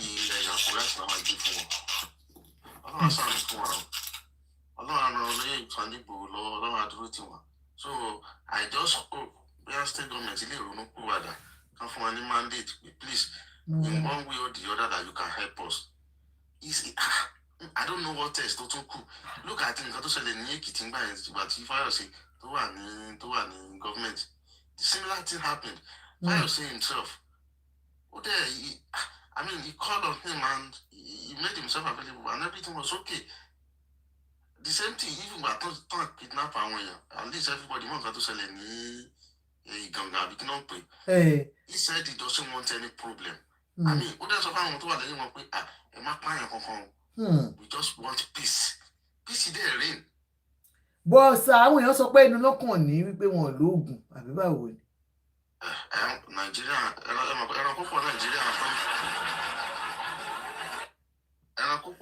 tó ń wọ sọ èèyàn. Because bàtà wọn náà ní tí bá pè báyìí ìbọn right ìbọn left a kàn ṣe báyìí wọn wá ní àpé ẹnu lọ́kàn ní àwa. Aunty. Yes sir. Tẹ́ bá rí Nigerian lẹ́ni tó bá ní, just for example, ẹ má jà lọ jìnnà, tẹ́ bá rí Nigerian lẹ́ni tó bá ní like 50 million account, maybe young boy, àbí ẹni tó wà below 50 years of age. Ẹni tó máa ṣe náà lùbí ẹni pé daddy ẹ̀ ló ní gbogbo olú yẹn. So that is Nigerian thing. You understand my point? Although Sunday kò ń ṣe, I mean, he has been in this system. Nǹkan tó fi ń ṣe right látàyè ogun Mọdákẹ́kẹ́ àti Ifẹ̀. Is that easy? Ṣé mi lè jáde ẹ̀yin lè jáde ni? And politician ni nǹkan tó tún ṣàwọn èèyàn náà wò pé politician ni wọ́n right from the onset. This man is a very rich man. Ó ṣe lébi èèyàn. You understand my point? Yes. He's not calling on people. Okay, kini mo ti fẹ́ ṣe ó yẹ máa bẹ̀ wájú mi. Nǹkan tí Ọlọ́run dogun fún wọn ó dá wọn lójú. Wọ́n dẹ̀ ti ṣe 1, 2, 3 places tá a ti rí pé ó wà effective. Let him go. Ẹ jẹ́ kí state government ti fún wa ní mandate, please help us. Kàn bá wa lè ṣe dàmí àwọn ètò wọn tó ẹnu náà ni. Wọ́n tẹ̀ tí náà wọ́n ti rẹ́dí wọ́n náà fẹ́ kó àwọn ọmọ ogun lọ sínú igbó. Ọlọ́run aṣáánu state government yẹn ọba tí ó jẹ tìlú tó orúkọ ẹ̀ ní parí ilé tó dẹ̀ jẹ náà tìlú ṣe bá kejì náà orúkọ ẹ̀ ní parí ibi tí wọ́n bá Nàìjíríà dé ìrìnàjò àwọn náà máa jìyà ẹ̀ lágbára Ọlọ́run. But tí ẹ̀yin believe in protest tí ọmọ kékeré yìí ṣe ń sìn kí lẹ rò sí? VDM, what do you think about the protests tó ń ṣe lọ́wọ́lọ́wọ́ báyìí lórí ọ̀rọ̀ Nàìjíríà? Mi ti ẹ̀ wà wẹ́ẹ̀ pé VDM ṣe protest. Látàlẹ́ àná ló dé sà ó ti dá gbogbo Nàìjíríà ó kó àwọn ọmọ kéékèèké jọ ogun dẹ̀ demand for good governance. So VDM bá fẹ́ ṣe protest mi bá rà fàájì kó wá tiẹ̀ ṣe protest yẹn lọ́yọ̀ state náà kálẹ̀ ọkọ̀ dàbẹ̀ ẹrú náà bóyá ó rí àwọn ẹ̀jẹ̀ wa kọ́kọ́ pé náà ká tó lọ sí òkè lọ sí protest. Ọmọ Bọ́lá ṣẹ́gun ni because he has started from Abuja and when he came yesterday God, VDM's mom, you should be proud that you brought up a son. God gave you that boy. Nigerian solo control. I mean, as a Senate, and rep, and council, and everything. So, but EBT, that is part of our problem. You introduce security organization. Yes, federal government is approved. Ó ti ní power láti jà fún state ẹ̀. Sí federal government náà ló máa tún aṣọ láti Àbújá pé òkè o. Gbọ́dọ̀ kó lọ sí àdúgbò má ṣe. I mean, àwọn nǹkan kan wà tó jẹ́ pé kò kàn it doesn't make sense. Lọ́rọ̀ Nàìjíríà tẹ́ bá kàn rò ń gbà mí pé okay, why do we have the state government? Wọ́n fi wá gbá bọ́ọ̀lù. Àwọn náà dẹ̀ state house of assembly. Àwọn náà sọ pé àwọn ní gbogbo àwọn kọmíṣánná wọn ní gbogbo ìlàdàlàdà tó ń bá káàkiri wọn kàn tán láti fẹ́ pín wọn á dẹyọ kan nígbà tó máa ti jà sí tírílíọ̀nù tán láti pín tírílíọ̀nù tán láì gbọ́jà wọn á fáwọn ọmọ kan ní 200,000 àwọn yẹn máa dà lúrú. Ó sáàdì o honestly ó sáàdì àwọn èèyàn kan wà wọn tẹ̀wọ̀ káwọn tẹ́lẹ̀ ti gbowó ní Nàìjíríà àwọn èèyàn kan lọ wọn kàn pé wọn tiwọn náà ni wọn fi ń tọ́jú ẹbí tiwọn. They are less concerned about whatever that happened to other people in the community. But I'm not very I'm about when you want big man. I'm when you're not Jiko Simatani Bacansisi. Well, what a young man, Yako, who wants a primary, wants a Pinicon, wants him look beside it in one law. But pick out a pussy can't do that, my Vajessa. Benny. Any cover account? All right, Mr. Leo, are you there? Kí mọ́mí wa tó sọ̀rọ̀. ẹ ṣe gan-an. Ẹ káalẹ́ sà. Ẹ káalẹ́ mà, ẹ ṣe. Nítorí pé lọ́gbọ̀n ló ti sọ̀rọ̀ náà. Ẹ kí n bẹ̀rẹ̀ láti orí VDM. Bẹ́ẹ̀ mi ṣe ro VDM ò ní intention láti start anything lánàá yẹn. Ṣùgbọ́n gbà tó dé airport yẹn. Tó rí èrò. Pé èmi mo tó yìí. Kò expect kíní yẹn. Bó ṣe rí yẹn kíní yẹn gùn pé ẹ̀rọ agbúlọ̀ bẹ̀rẹ̀ lánàá. Èrò tó rí yẹn ó surprise ẹ̀ gan. Àwọn èèyàn dẹ̀ jáde gan. Good. Revolution tó fẹ́ yẹn. Wọ́n ti wá tó di pé revolution kò ní date. Àfẹ́ protest kò ní date, kò ń work. Bẹ́ẹ̀ ó máa happen unexpectedly ni. Bẹ́ẹ̀ni. Sáyìn láti rí lánàá yẹn. So tí wọ́n lágbèrè bá ṣe nǹkan tí ẹ̀kọ́ ṣe ń sìn nǹkan tí wọ́n ò expect ó ń bọ̀ o. So lórí Sunday Igboho nǹkan méjì mo níbẹ̀ pẹ̀lú gọ́vnà yẹn. Number one, Sunday Igboho ṣe mistake kan láti bẹ̀rẹ̀ wá. Gbà tí wọ́n fún wọn ní amnesty tó padà. Amnesty yẹn tó padà nù wọn. Bó ṣe dé yẹn wípé gọ́vnà state yẹn pátì kan ló wà, federal náà another party ló wà. Ọmọ ọ̀rọ̀ tó sọ yẹn ó dà ìpọ̀rọ̀ yẹn ni gọ́vnà yẹn ṣì ń mú dání ló ń bí wọn nú. Pé pátì ilé àti pátì ilé wọn gbọ́dọ̀ wá campaign ní Ọ̀yọ́ state. Ṣẹ̀pọ̀ ọ̀rọ̀ yẹn wrong ibẹ̀ yẹn. Bẹ́ẹ̀ mo ti lọ apologize publicly kó ti ṣe. Kí ni ẹ ṣe ń du gọ́vnà yẹn? So yẹn wá ní pé kí gọ́vnà yẹn wá ṣe lórí pé life ló wà involved. Kí ló kọ ọgọ politics ní gbogbo yẹn náà? So tá a bá ní pé gọ́vnà fẹ́ kó ṣe é sí báwọn náà ṣe ń sọ bẹ́ẹ̀ lọ́jọ́ tẹ̀ play yẹn pé gọ́vnà fẹ́ kọ́ wọn ṣe. Kí ni federal náà ṣe? Ṣé federal náà lè give order pé lọ ṣe kinní fún mi èmi mo rán kinní? Another side yẹn ẹlẹ́kejì ni pé gọ́vnà náà tún lè máa wò pé ṣé gbogbo àwọn tó ń fọ́n pípín yẹn lọ́wọ́ nínú igbó wọ́n wà lọ́yọ̀ state náà. Wọ́n ṣe fọ́n wọ́n wà ní Ọ̀yọ́ state náà. So Sunday Igboho bá ń lọ sí tó pípín bá tún lọ pa ìlòmínú wọn kọ́ ó tún ṣó fídíò pé àwọn mọ̀ pé ọkàn ń bọ̀ o. So kí bàbá Sunday náà kọ́wọn náà I'm sorry to use this word kọ́wọn náà kí ṣe nǹkan lọ́ máa ń sọ síta. Kí wọ́n máa ń sọ̀rọ̀ jù ṣé wọ́n sọ̀rọ̀ jù. Wọ́n ṣe nǹkan secretly. Nǹkan tó lè ṣe secretly ní 10% tó máa mọ̀. Ṣùgbọ́n tẹ́mi náà ní bẹ́ẹ̀ ni so àdúrà mi ṣáà ń gbà ní pé college ti gbọ́n people ìjáde ó ti ń pẹ́ jù kí ni ti ń pẹ́ jù. Mr. Leo, ìgbà tẹ́ni kọ́ sọ̀rọ̀ kọ́ máa sọ̀rọ̀ síta ìgbà téèyàn ti lọ bá governor of the state he said he has gone to meet the governor one-on-one and the governor wọ́n dẹ̀ sọ fún wọn wípé ẹ̀wọ̀n because ẹ̀rù ń bá àwọn kìnnì kan wọ́n láti sọ̀rọ̀ ẹ̀mọ̀ bóyá tó ẹ̀ lọ ṣe wá sọ̀rọ̀ bọ́tà wọn sọ pé lẹ́nu já wáyà ni wọ́n àdónù. Tí gómìnà bá lọ pé ẹ̀rù ń bá wọn ẹ̀rù tó ń bá wọn ló lè jẹ́ pé information tó bá lọ kàn fẹ́ lọ sí wọn tún lè fún people information pé wọn kàn ti ń bọ̀ wọn yẹ kó wọn tó pa ẹlòmíì lórí life kínní wọn sọ pé àgọ́ pé wọn kàn ń bọ̀ wọn tó pa ẹlòmíì. wọn tún waste life àwọn ọmọ ọlọ́mọ. wọn tó wà involve sí olè àwọn ará bíi wọ́n ṣe operate ẹ̀wọ̀n kan tó lọ ṣe ní ànádà ṣé Kogi lọ ṣe èké. Kogi lánàá wọ́n tún pa vice principal.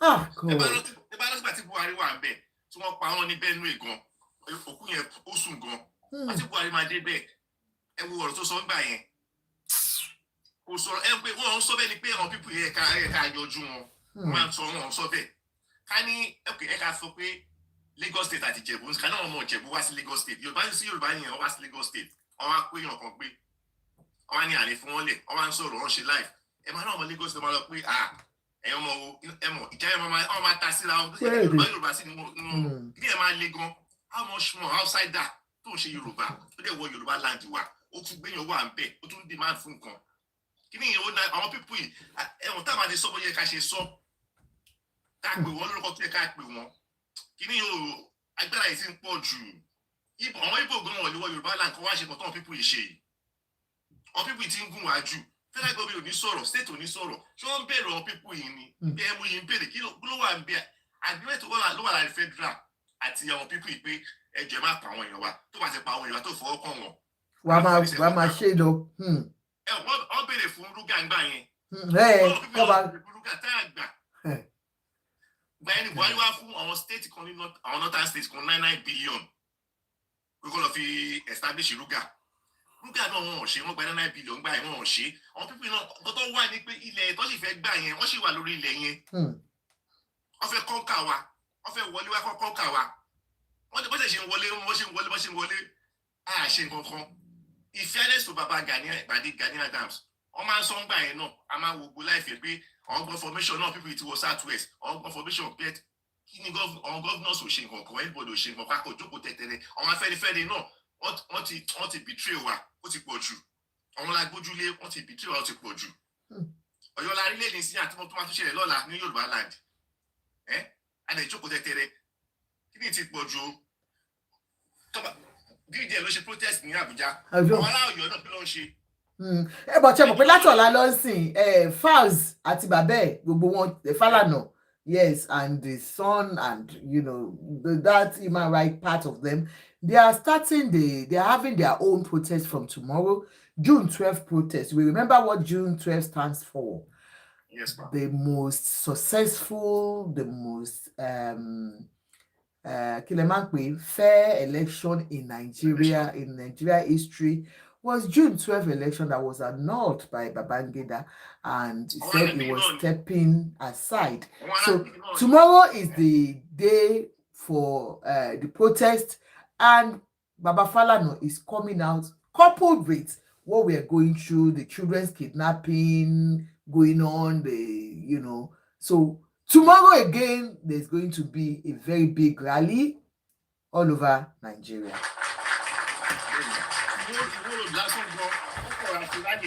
Everywhere block, we send to Los Angeles State now.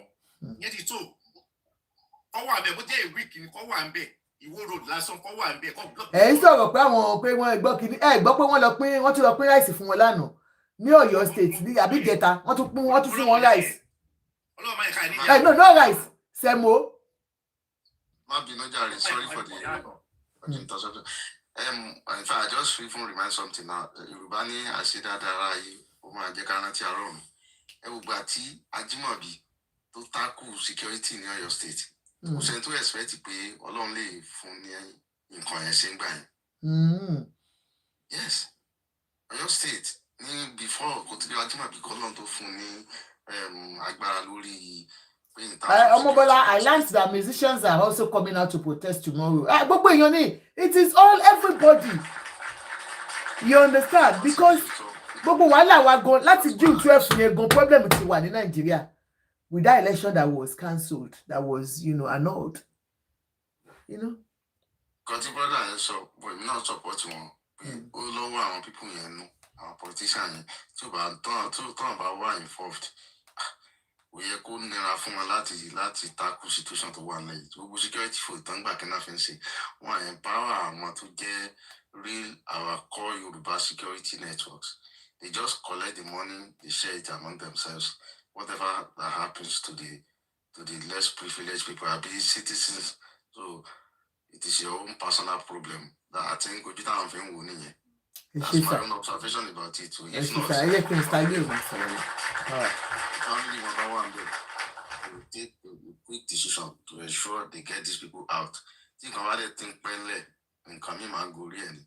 Brother, and so this thing is getting out of hand. I say, my dear, not Mama woman, 2027, not Mama, not Mama, since I want your council, Nigerian leaders, one wicked, honestly, one wicked. Oh, yeah, Mr. Leo. Get Mr. Leo, my sorrow.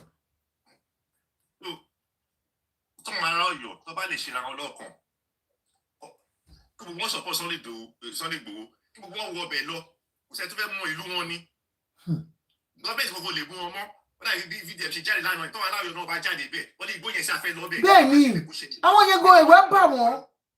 tó bá lè wá rí kíní ẹ̀sìn tó bá rí ṣe successfully wọ́n ṣe wá padà bá gọ́ọ̀nà ọ̀pọ̀ òfẹ́ mọ́ kó jáde kúrò bẹ́ẹ̀. àwọn pípẹ́ sì máa dìdàkudà sínú gbóná. Àgbàlẹ̀ bá sọ lórí iye ẹnìkan tó bá ti bá àwọn obìnrin yẹn ṣe wọ́n ti sọ wọ́n di láìpù wọ́n máa oh my God ẹ sọ̀rọ̀ wọn. Ọlọ́run má jẹ́ àrílá burú ẹ ṣe sà mommy testimony is sad. Ẹ kálẹ́ mọ́mì báwo lára yín mà. Ẹ pẹ̀lẹ́, the Lord is your strength now. Mo lè kọ́ dúpẹ́ lọ́wọ́ Ọlọ́run. Ẹ kú ohun. Yes ma. Ẹ kú ohun. Yes ma. Àní rírú ẹ̀ mú. Mi ò ní Nàìjíríà. Ọmọ sósì ní lẹ́nu òbúyọ̀ sí. Ìsọ̀rí kò ṣe pọ́n láyọ̀ rí kò ṣe. Ẹ kọ́kọ́ bá wa sọ̀rọ̀ lórí ọ̀rọ̀ VDM tó jáde kí lè rò sí mọ́mì. Ṣé rí ọmọ yẹn? Kọ́lọ̀ kó bá wa strengthen. Amen. As at Nigeria of today, VDM nìkan la lè sọ wípé ó láìkó àyákò Ọlọ́run. láti ọdún. Mo rí pé ó ti fẹ̀mí àìlélẹ̀ ní. He knew that anything can happen to him. But he just stand for the truth. To expose the truth that he have seen. Gbogbo àwọn information tóun náà ń gbé jáde yẹn. Ó ṣàṣì fún lórí online. Ó ṣàṣì ni. Àwọn míì dẹ̀ wà tó yẹ pé inú wọn ò dùn sí kinní yẹn. Bá ṣe ń sọ lọ́wọ́lọ́wọ́ ẹ̀ Nàìjíríà ti dàrú. Ẹ má jẹ́ ká fẹnu sí mọ́. Nàìjíríà ti dàrú. Kò sí way out fún ìjọba kankan. Way out tó wà ní pé ìjà wà láàrin wọn and they want to rule the citizen for their mess. Ṣé rí lọ ọ̀rọ̀ protest VDM ṣe lọ́wọ́lọ́wọ́ ẹ̀? Tá bá lè rí èèyàn bíi 3-4 bíi tiẹ̀ náà tó bá lè help láti bọ́ síta bẹ́ẹ̀ yẹn láti lead. Wọ́n á gbébọn, wọ́n á pariwo mọ́ wọn, wọ́n á threaten wọn. Kọ́ má jẹ́ kó di ariwo, kọ́ má jẹ́ káwọn ọmọ ọ̀tá tó wọ́n fẹ́ dá. Wọ́n fẹ́ tẹ̀kẹ̀ wọ́n fẹ́ tàwọn ọmọ onímọ́tò sáàrin wọn. So àwọn ti ní àwọn ọmọ yẹn rúkú yẹn wọ́n ti ní wọ́n lè ready. Ṣọ́rọ̀ mi yé yín. So wọ́n ní the strategy tó máa lò. Ẹni bá fẹ́ dá wàhálà lẹ̀ láàrin wọn, wọ́n tètè arrest. Wọ́n máa lo àwọn ọmọ yẹn láti sọ pé protest yẹn violent ló stand fún. Ẹ kọ nǹkan tí mò ń sọ yìí sílẹ̀. Wọ́n mọ nǹkan tó ń ṣe o. Ìṣòro tó dé bá wa lórílẹ̀‐èdè Yorùbá politics ni. Kò ní orúkọ míì, politics ni. Táwọn ọmọ ọlọ́mọ, ìyàwó oníyàwó, bàbá oníbàbá, àwọn ẹ̀jẹ̀ aláìṣẹ̀ tó bá wà nínú igbó yẹn. VDM ń pariwo.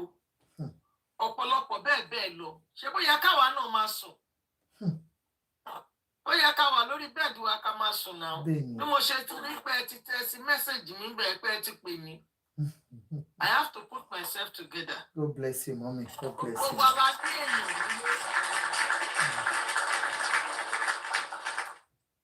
Gbogbo wa la ní èèyàn nílé. But at the end of the day, who are the people that we are talking to? Are they listening to us? That's the question. Program tá à ń ṣe níbí báyìí lásán. Tí wọ́n bá ní ọpọlọ, wọ́n á rí pé ọ̀rọ̀ ọgbọ́n jáde tó yẹ kó fi wò wípé inú àwọn èèyàn bàjẹ́. Ìgbẹ̀yìn àwọn báwo ló ṣe fẹ́ rí? Gbogbo àwọn owó tó jẹ gbèsè tó fi Nàìjíríà gbà wọ́n ti mọ́gèjì Nàìjíríà. Gbogbo wọn mọ́gèjì Nàìjíríà ni. Kò ṣe lórí Tinubu nìkan. Gbèsè tí Nàìjíríà jẹ òun ló ń lọ lọ́hùn yẹn. Tó bá tẹ̀lé wá fẹ́ wá bára wọn fa wàhálà lórí politics. Kọ́ yìí kó àwọn ọmọ ọlọ́mọ tó kọ́kọ́ kó wọn sílẹ̀. They can do other things to fight themselves. Bẹ́ẹ̀ni, 100%. But for God's sake. We are talking about life here. Tí Ọlọ́run bá ṣe tí VDM bá pariwo tí gbogbo èèyàn jáde fún June 12. June 12 náà ẹ wo bó ṣe rí. Tó bá jáde, tọ́lọ́ bá jẹ́ kó listen. Tó bá dẹ̀ listen, what is the way forward? Ṣebí state yẹn ibẹ̀ ló ti ṣẹlẹ̀. Why are they not closed everywhere? Why is the school still operating? Kí ló dé tí school ṣe operate? Kí ló dé táwọn teachers yẹn ṣe ń lọ sí school? Ṣé wọn wà concern?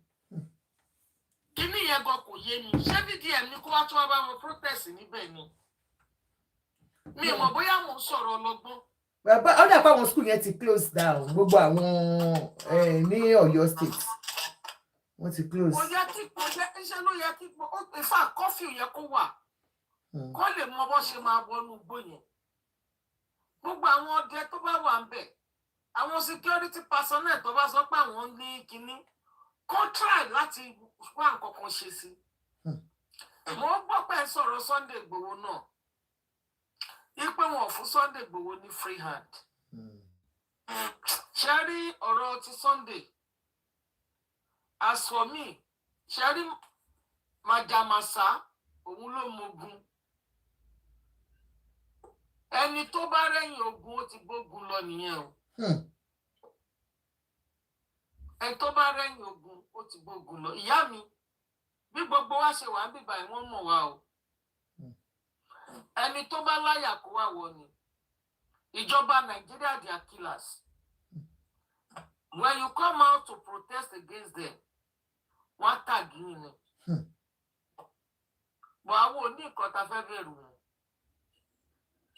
We will speak the truth. Ṣé rí ohun tó lọ lọ́wọ́lọ́wọ́ ẹ̀ tí àwọn èèyàn wa tó bá ṣe ń gba rice, tó ń gba ìgbálẹ̀ lọ́wọ́ wọn, tó ń gba aṣọ lọ́wọ́ wọn. This problem cannot solve. Yes, sir. This problem can never stop. Because corruption tí àwa fúnra ara wa ní ló ń help àwọn politician.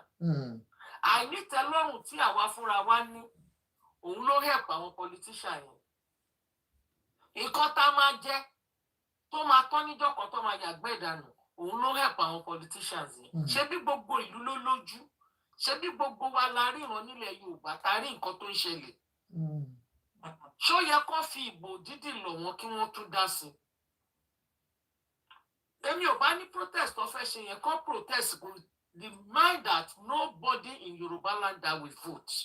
Mummy, tẹ́ bá sọ yẹn bí ìgbà téèyàn ò tún wà náà.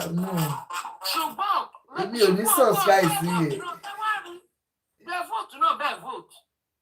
They know what they are going to do. To go to the backyard. Ẹ wá sọ fún mi. Ìjọ ò la fẹ́ bọ́m̀bẹ̀. Kó lórí dorí ẹ̀ mú ní dájú rẹ̀. Eléyìí tó wá ṣe yí ó gbẹnu tán ni. Tó bá ní pé nílẹ̀ Yorùbá wọ́n lè fi wá gbá gáàmù tó pọ̀ tó lè for politics. Tí ò bá ṣe táìmù ti wá yá nígbàgbọ́. Ẹ mọ̀ pé tí ò ṣẹlẹ̀ rí ló ń ṣẹlẹ̀ lọ́wọ́lọ́wọ́ Nàìjíríà yìí. Orí èèyàn chip ju orí ẹran lọ. Kábíyèsí Ọlọ́run. Téèyàn bá lè lọ pa èèyàn torí 20,000 orí, wọ́n lè lò náà ta orí ní 20,000. Jesus Christ. Ṣé lè lórí ẹran rà ní 20,000 lọ́jà? So this is not a matter of laughter. Gbogbo ara wa ló ṣẹ̀jẹ̀. Nǹkan tí ò ṣe gbọ́ sétí tí ò ṣe máa rò. Téèyàn bá èèyàn rò kò tán. Tẹ́ bá ní pé ìdí pẹ̀lú system kan lé ní àbẹ dí pẹ̀lú issue kan lé ní. Ẹ̀yin náà ẹ̀wò tó bá máa dọ̀la. Ẹ bá kò lórí online nísìn. Ẹ padà sí online kẹ́wù nǹkan tẹ́ tún máa rí. Oríṣiríṣi mi. Oríṣiríṣi mi. So at this point, tí Ṣèyí Mákindé tó bá refuse pé kí wọ́n wọnú igbó yẹn, ṣó fẹ́ lẹ́rù bá wọn ni, ṣóun ló fẹ́ wọbẹ̀? Ṣé wọ́n pè kó wá wọbẹ̀? That's the question. So ó láòdù gan, ó lọ fà. Tó bá ní pé tó rí ẹni tó sọ pé òun fẹ́ lọ ṣe tó ní kó má ṣe, ó yá ẹ̀yin ará mi nínú ilé, ẹ̀yin náà jẹ́ ká rò. This is not the problem of the bandits. It's a problem between us ourselves now. Between the government and the people in the the community they served. Àwọn tó gbẹ̀yàn gbogbo ayé náà ti ń ṣe wọ́n fẹ́ trade by barter ni wọ́n fẹ́ exchange àbí bẹ́ẹ̀ kọ́. Nǹkan tá ṣàgbọ́ nìyẹn. Bẹ́ẹ̀ ni nǹkan tó ń béèrè ní káwọn ọgbà ìdíje àwọn ọmọ àwọn. Àwọn kan fáwọn ó dá ẹ̀jẹ̀ ti rí pé wọ́n ti fà yín lẹ́pọ̀n lẹ́yìn. Ìhun tá nídìí láti ṣe ni pé ẹni kò ṣe. Ìgbà táwọn Palestinian tí wọ́n tó jí ibi táwọn ẹ ti láwọn wọ́n ṣe carnival wọn. They adopted more than 100 people. And by God's grace, they have to negotiate and get them out. Wọ́n trade by barter. So kí la wá sọ tó fi pẹ́ tẹ́lẹ̀? Tó tún wá jẹ́nu òtútù. So ìdí eléyìí ẹ rí pé the first time tí mo join yín mo sọ̀rọ̀ yìí mo sọ wípé èmi ò gbàgbọ́ wípé ìjọba ò mọ̀ nípa nǹkan tó ṣẹlẹ̀. You said it ẹ sọ bẹ́ẹ̀ mà. Torí kí tó join line kí tó join yín online mo ro kíní yẹn títí omi bọ́ ní ojú mi pé I'm a mother, I'm a grandmother. By God's grace, 15 grandchildren alone for me. God bless you. No, about Mo wá wo àwọn ọmọ tèmi ní ara àwọn ọmọ yẹn. Mo wá fìlẹ̀ pé ẹ̀rí pé omi bọ́ lójú mi. Mo wá fìlẹ̀ pé so báwo làwọn pípù yìí? Báwo ló ṣe jókòó sínú ilé tó ń jẹun tó kàn wọ́n nípa comfortable. Wọ́n dẹ̀ wà comfortable. Tí àwa ta ti wà ní thousands of miles away. That we are feeling We it cannot more. sleep because of this. My heart goes out to the victims. I don't know. Ẹ̀rí pé mò ń sọ lánàá mo tún sọ fún àwọn pípù yẹn pé kó má ṣe wọ́n dákúdàkú kó rò wípé àwọn náà ẹlẹ́ran ara ni wọ́n. But the people that they were working for are the people that hold them down. Tó bá lè máa fún woman yẹn ní phone wípé kó sọ̀rọ̀ kó táwọn rí àwọn náà follow wa online o. 100%. Mọ́mí nígbà tó lè ṣe giveaway tí bandit ṣe giveaway. Tí yóò bá tún lọ gba owó. Ìyá mi ò gbà mí. Ẹ̀tún sẹ́ẹ̀dì account number. Ó wá ń sunkún kiri pé bandit send email sóhun pé 100 million ìkan nínú wọn. Ayé ẹ̀ máa bàjẹ́ ni. Ayé ẹ̀ máa làbàskẹ́ṣì ni. Làbàskẹ́ṣì ni. Fún gbogbo nǹkan tó ṣẹlẹ̀ yìí. Ṣebí youth nìyẹn. Youth nìyẹn. Aṣọ ẹgbẹ́rẹ́ òkè kẹ́gbẹ́rẹ́. Ní gbogbo nǹkan tá à ń sọ yìí. Àwa ti ẹ̀rẹ́dì tó bá sọ pé òkè o. Àwọn tó tiẹ̀ mú wọn dúró síbẹ̀ yẹn o. Á bá wọn jà. Kó sọ nǹkan táràlú lè ṣe fáwọn táwọn tó ń rán wọn ṣe ò bá ṣe fún wọn. Káwọn náà kúrò nínú igbó. Tó máa lè rìlíìsì àwọn èèyàn wa fún wa. Kí Ṣèyí Mákindé kó wà láàwù Sunday Igboho nǹkan tó bá lóun fẹ́ ṣe. Ṣáde jẹ́ kó ṣe ká wò ó. Kò nídìí láti disturb ẹ̀. Ìyàwó Ṣèyí Mákindé ṣe rí kó jáde.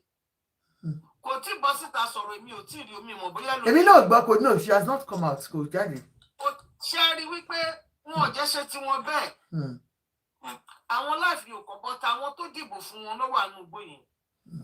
Àwọn tó ń gba owó tó ń gba rẹsì tó ń gba Indomie káàkiri. Lára yín náà tẹ fún Indomie tẹ fún ní rẹsì ṣe ni bọ́ ṣe kó wọn.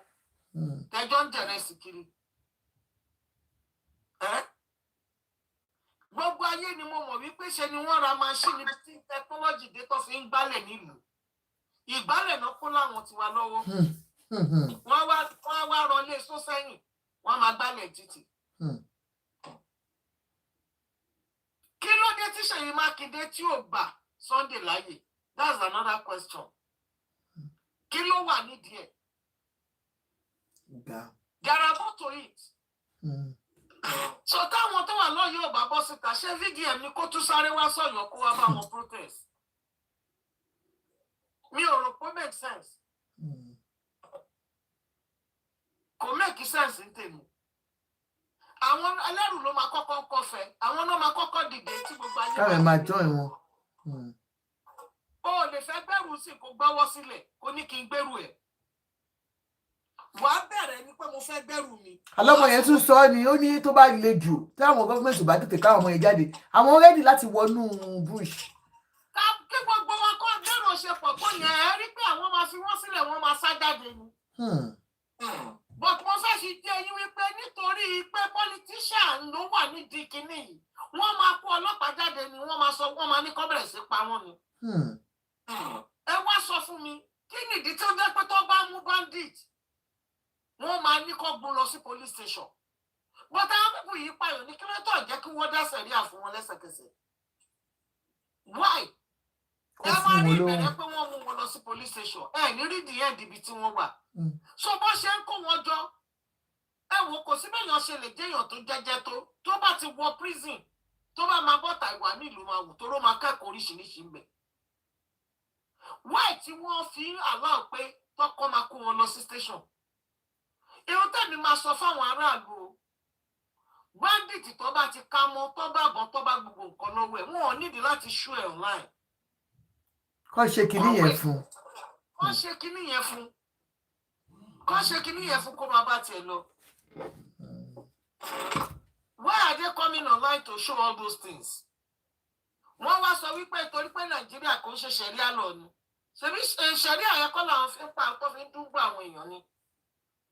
Why are they still taking that? Àwọn èèyàn wa báwo náà ṣe gàn tó bẹ́ẹ̀ yẹn? Igbo will not do that. Ẹ ti gbé kámẹ́rà sí wọn lójú, ẹ ti bẹ̀rẹ̀ sí ń kígbe, ẹ ti bẹ̀rẹ̀. Ẹ tún ti rí kinní kan, ẹ tún ti rí ẹnìkan, why? 1 minute more. Ṣé àwọn sọ fún yín tó bá fẹ́ gbé àwọn èèyàn yín ni? Wọ́n sọ fún yín wọ́n notify wa. Eléyìí tó bá ti mú àwọn security àwọn ọlọ́dẹ àwọn nǹkan kan yẹn ẹ ní ìdí ẹ lè ṣú ara yín ẹ ní láti máa ṣú àwọn pípù yìí.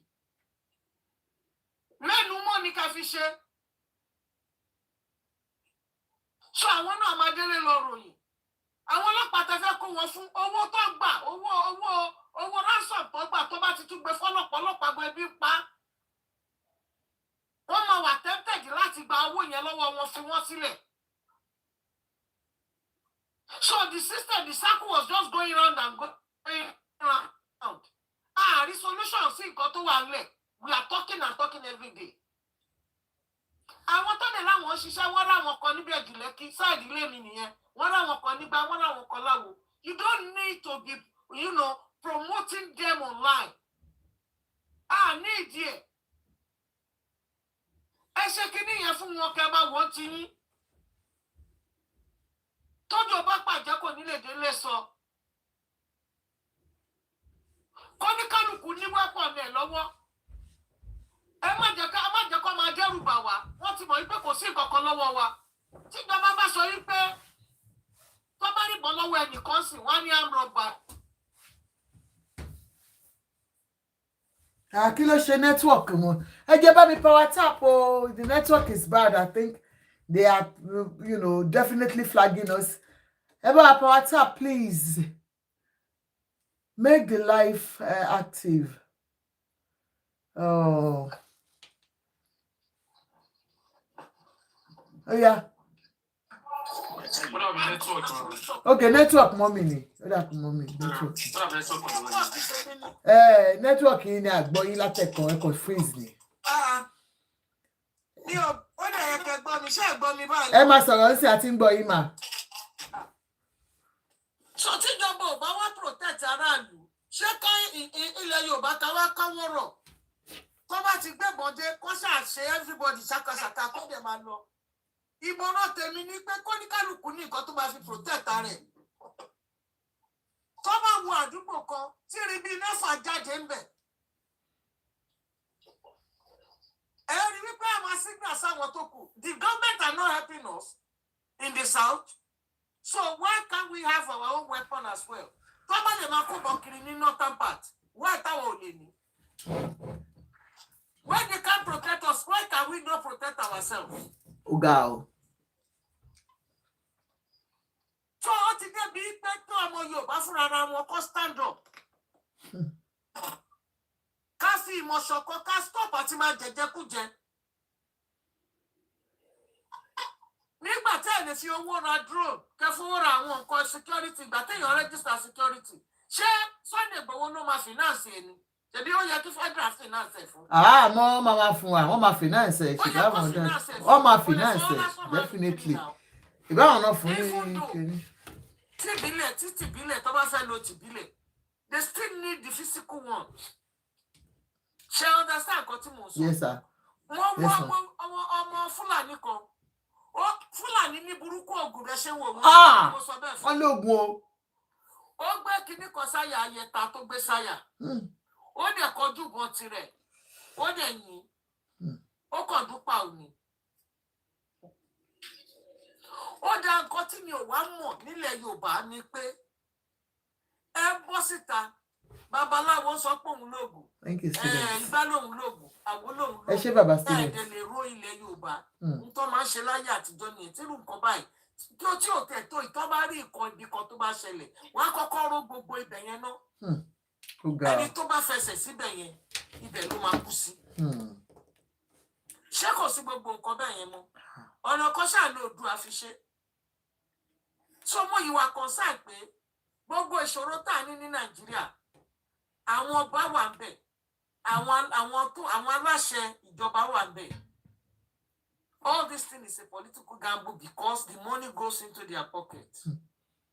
Tẹ́ bá wo ratio àwọn èèyàn tó ń jẹ ìyà ní Nàìjíríà. Tẹ́ bá lọ Nàìjà, tẹ́ bá rìn díẹ̀, tẹ́ bá mọ èèyàn tó máa ní kẹ́ fóun lówó. Kẹ́kọ̀ọ́ jáde. So kí wàá là ń sọ, ẹ wá tún dúró de ìbò tẹ́ fẹ́ gbà. Ọ̀rọ̀ mi sì ó jáde sáwọn aráàlú. Ẹ tún fẹ́ tara yín another 4 years again for rice. Àtòróró àti sẹ̀mú. Àwọn ọmọ wá di àwọn ní drugs. So tẹ́ bá wá rí system yìí nísìn níbi tí politician bá jẹ́ dé. Ṣèbọn ọmọ torí ẹ bá pé ló máa jà fẹ́tọ̀ ẹ̀. The drug will become a routine system. Routine. So kí la wá fẹ́ sọ? Èèyàn bí 40 wà nínú igbó. Government ò lè gbà wọ́n jáde láàrin ọjọ́ mẹ́ta. Báwo la ṣe wá ní government? Kí là ń wí? So ta la tún wá fẹ́ pè? Wọ́n dẹ̀ di volunteer àwọn ní kó má lọ. Ó yá ẹ jẹ́ ká sọ. Bàbá ọkọ mi, ẹ ṣe gan Mr. Volunteer rẹ̀ o. Wọ́n ní kò lè lọ. Ṣé mọ̀ pé Ṣèyí Mákindé ló yẹ kó bùsùn? Wípé kó lọ máa àwọn ọmọ yẹn jáde wá. Mo sọ níjọ̀gbọ́n lórí program bíbá pé gọ́ọ̀mẹ̀ntì gangan ni kó bá wa kó àwọn tó kò lọ. Àwọn náà kó wọn síbẹ̀. Àwọn náà ni kó mú wọn jáde. Kò sí nǹkan tá a lè ṣe sí. Ọ̀bẹ ti gán ọmọ lọ́wọ́, ó jọ̀bẹ sílẹ̀, ọ̀bẹ yẹn ti ṣe nǹkan tó fẹ́ ṣe. Gbogbo gbé tá à ń pa gbogbo ariwo tá à ń pa ẹ̀kọ́ kan wọn mọ́. Àtọ̀ kan wọn o. Àdúrà tèmi ni pé kí Ọlọ́run kó ro títóbi ẹ̀, kó ro ọ̀rọ̀ ẹ̀ nínú agbára tó ní. Òun ló ní agbára ní ayé àti ọ̀run. Òun ló ní ká máa ní, òun dẹ̀ ló lè gba ẹ̀mí yẹn padà. Bó ṣe yọ Daniel kúrò nínú wo kìnìún, àwọn ò mú ọ̀nà ara ni. Kó bá mi ṣe iṣẹ́ tí òun nìkan lè ṣe fún àwọn ará bí yẹn. Kó dà wọ́n lédèrú. Kó rán aláàánú sí àwọn pípé nínú ibi tó wà yẹn. Ẹni tó máa bá wa rescue wọn kúrò bẹ̀. Mi ò rò pé gbé táǹkà yìí kàn jọba mọ́ o. Owó ni a ti rí pé ìgbà tá rí BDM tó jáde náà la ṣe kí nínú wá ṣe dùn. Ṣé ẹni wọ́n ṣe sọ́ di rádaràdà mọ́ bàbá ẹ̀ lọ́wọ́? Tó bá yá wọn wá dákẹ́ ni. Ṣèyí Mákindé òun gọ́gọ́ lèmi ò bá ní ká direct ọ̀rọ̀ wá sí. Òun ló mọ ìdí tí ò fi fẹ́ kí wọ́n lọ kó wọn jáde. Mi ò mọ̀ bóyá ọ̀rọ̀ mi make sense. Ó make sense mọ́ mi. It makes sense ma. Ìdí tí wọ́n fi mú wọn sílẹ̀ òun ló mọ̀. Tí ò bá fẹ́ kí wọ́n wọnú igbó lọ kó wọn wá, òun ní ká béèrè àwọn tó wà nínú igbó yẹn lọ́wọ́ ẹ̀. Ajá bí tèmi ṣe jẹ́ nìyẹn. Ẹ ṣé mọ́mì, thank you very much. Wọ́n ní Ṣèyí Mákindé received over 7 billion to buy drone. Kò rà. Yes, Mr. Leo. Ẹ̀kẹ́ tó sọ̀rọ̀ ẹ̀yẹ́ kí sáré play ọba wa tán ní ọba wa ò sọ̀rọ̀. Mo fẹ́ gbọ́ kẹ́kọ̀ọ́. Ẹ má bínú.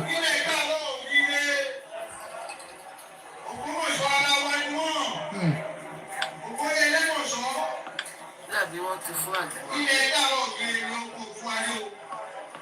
Òkúkú ní ẹgbẹ́lẹ́ ìran ló kú dánú ní owó ayáwòsàn. Mo pa owó ló dánú ní pátápátá. Orí ìkọ̀sọ́ ọlọ́gbọ̀n kú fún òògùn àná ọ̀bẹ wa ta fún wa. Àwọn alẹ́ ṣí orí ìfẹ́ òògùn àwọn ti bẹ̀rẹ̀. Ọ̀hún ni wọ́n pè ní alẹ́ ṣí máa ń mú. Ẹṣin náà fi tẹ̀gbọ́ ìlọ́dún. Ọ̀pọ̀lọpọ̀ ìlú ẹṣin náà fi tẹ̀gbọ́. Gbogbo tá a bá ní ọbẹ̀ yìí lórúkọ náà, ẹlẹ́dàá fi òun pé ìṣẹ̀ṣẹ̀ wà, àbí ìṣẹ̀ṣẹ̀ ò sí wọ́n ní. Àwọn àbí ògbọ́ o, ìyàní bá ní ògbọ́ ní o. Ìṣẹ̀ṣẹ̀ wà, ọmọ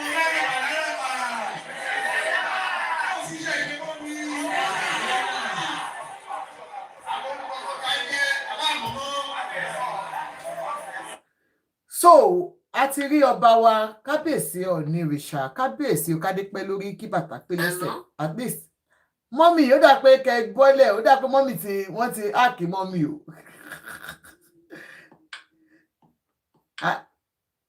iye disconnect wọn ẹ padà wá mọ́mì ó dà pátọ̀dọ̀ wọn ni mo disconnect wọn so ọba wa Ọọ̀ni ìrìṣà ti sọ pé ògùn wà àbí kò sí ògùn mọ́ ni why can't we do something Mr. Leo ó yá ẹ máa sọ̀rọ̀ yín.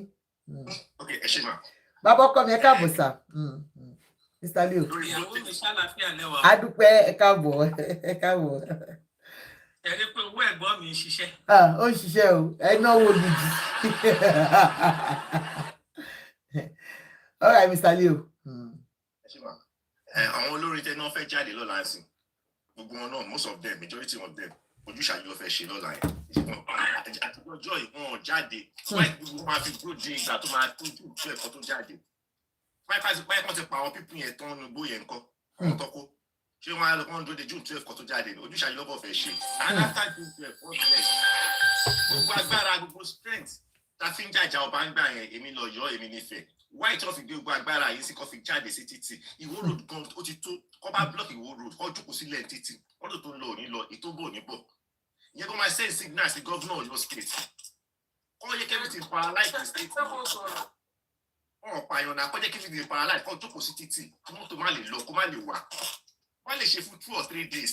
Nǹkan ó máa ní ìyànjú náà. Ó sì believe pé tó bá ti ṣe díẹ̀ tó máa rẹ̀ wọ́n jáde, wọ́n á kó gbà wọlé. Ọ̀tọ̀ believe jẹ́ pé ó tó máa ń lọ bẹ́ẹ̀ tipẹ́tipẹ́. Abáde kóyàn níbi àkọ́ máa parọ́ fọ́jọ́ kan jọ méjì á lọ. Bọ́ ilé yóò lọ. Ó mì pé nǹkan tó máa hẹ́ǹdì ẹ̀ ti dé sí. Orúkọ tí fíjẹ náà ṣe lánàá wọn ever expect ẹ̀. VDM pull crowd o. Tàná yẹn máa fi rí pé unemployment tó ń bá wa jà ní ìlú confam. Láti ẹ̀ka kọ́mọ̀ yẹn wà lẹ́nu iṣẹ́ ẹ̀wù tó wà. Àwọn yẹn kó láti gbogbo state ni o lọ́dọ̀ bá wọn lára àtàwọn tó wà lábùjá ẹ̀wù wẹ̀. Ó mì pé kò síṣẹ́ tíṣẹ́ bá wà wọ́n wà lẹ́nu iṣẹ́. 100%. Ó ti dójú ẹ̀ ń sìn bàbá yẹn sọ ó ti dójú ẹ̀ ń sìn bàbá tó máa ṣe sọ ó ti dójú ẹ̀ ń sìn. Wọ́n ti rí signal ẹ̀ lánàá yẹn. Ó sì kọ́ tó lè ṣe bọ́ sí. Tó bá gbé ọ̀bọ̀ yẹn lé ní sìn gan ìyẹn ló máa dá gbogbo nǹkan rú. Hero wọ́n ti sọ di hero already. Ẹ ṣe sà. Baba student ni next. Mr. Chizas ẹ pẹ̀lẹ́ mo fi tó dà pé iṣẹ́ ilẹ̀ wà lẹ́ẹ̀kan ó dà pé wọ́n. Baba ẹ ní sùúrù dádì ẹ jọ̀ọ́ Mr. Chizas ti wà níbi tipẹ́ ẹ má bínú dádì. Ó yá Mr. Chizas. Relation tí mo fẹ́ ṣe pinnu wípé ṣe rí nǹkan tó wà nílẹ̀ yìí a ṣe ń tọrọ wa jẹ nílẹ̀ Yorùbá. Reason is bẹ́ẹ̀ ni wípé ṣé tá a bá ṣe ń believe pé this one is for us this one is kìíní kan à ń parọ́ fúnra wa ni kò ní bẹ́tà. Nǹkan tó ń ṣẹlẹ̀ sílẹ̀ Yorùbá lọ́wọ́lọ́wọ́ ẹ bá study ẹ̀ in fact nínú gbogbo president èmi tí mo tó ti ń jẹ tí mo ti gbọ́n jù mi ò tí ì rí nǹkan tó ń ṣẹlẹ̀ yìí tó ń ṣẹlẹ̀ lọ́wọ́lọ́wọ́ nílẹ̀ Yorùbá kò ṣẹlẹ̀. These people don't operate. But they operate from the northern side of the country. Mi ò sọ pé káwọn èèyàn máa dàjẹ́ epo àbí nǹkan kan àbí riot o. Mo pé ká máa wọlé ká máa pa ọmọ ilé. Kò tí ì ṣẹlẹ̀. Now, genesis gbogbo nǹkan tó wà lẹ́yìn gbogbo báwo ni wọ́n ṣe dé níbo ni wọ́n ti bẹ̀rẹ̀. Ṣé rí Yorùbá ló gbọ́n jù Yorùbá sọ pé wọ́n fẹ́ gbé kòtò fọ́tà ẹ̀. Má jẹ́ kó jìn. Má jẹ́ kó jìn jù because ọ̀rẹ́ ẹ lè jábọ̀ sí. 100%. Ṣẹ́rí gbogbo nǹkan tó wà lẹ́yìn all these things is political. Can I come back please? 1 minute. Ṣẹ́rí political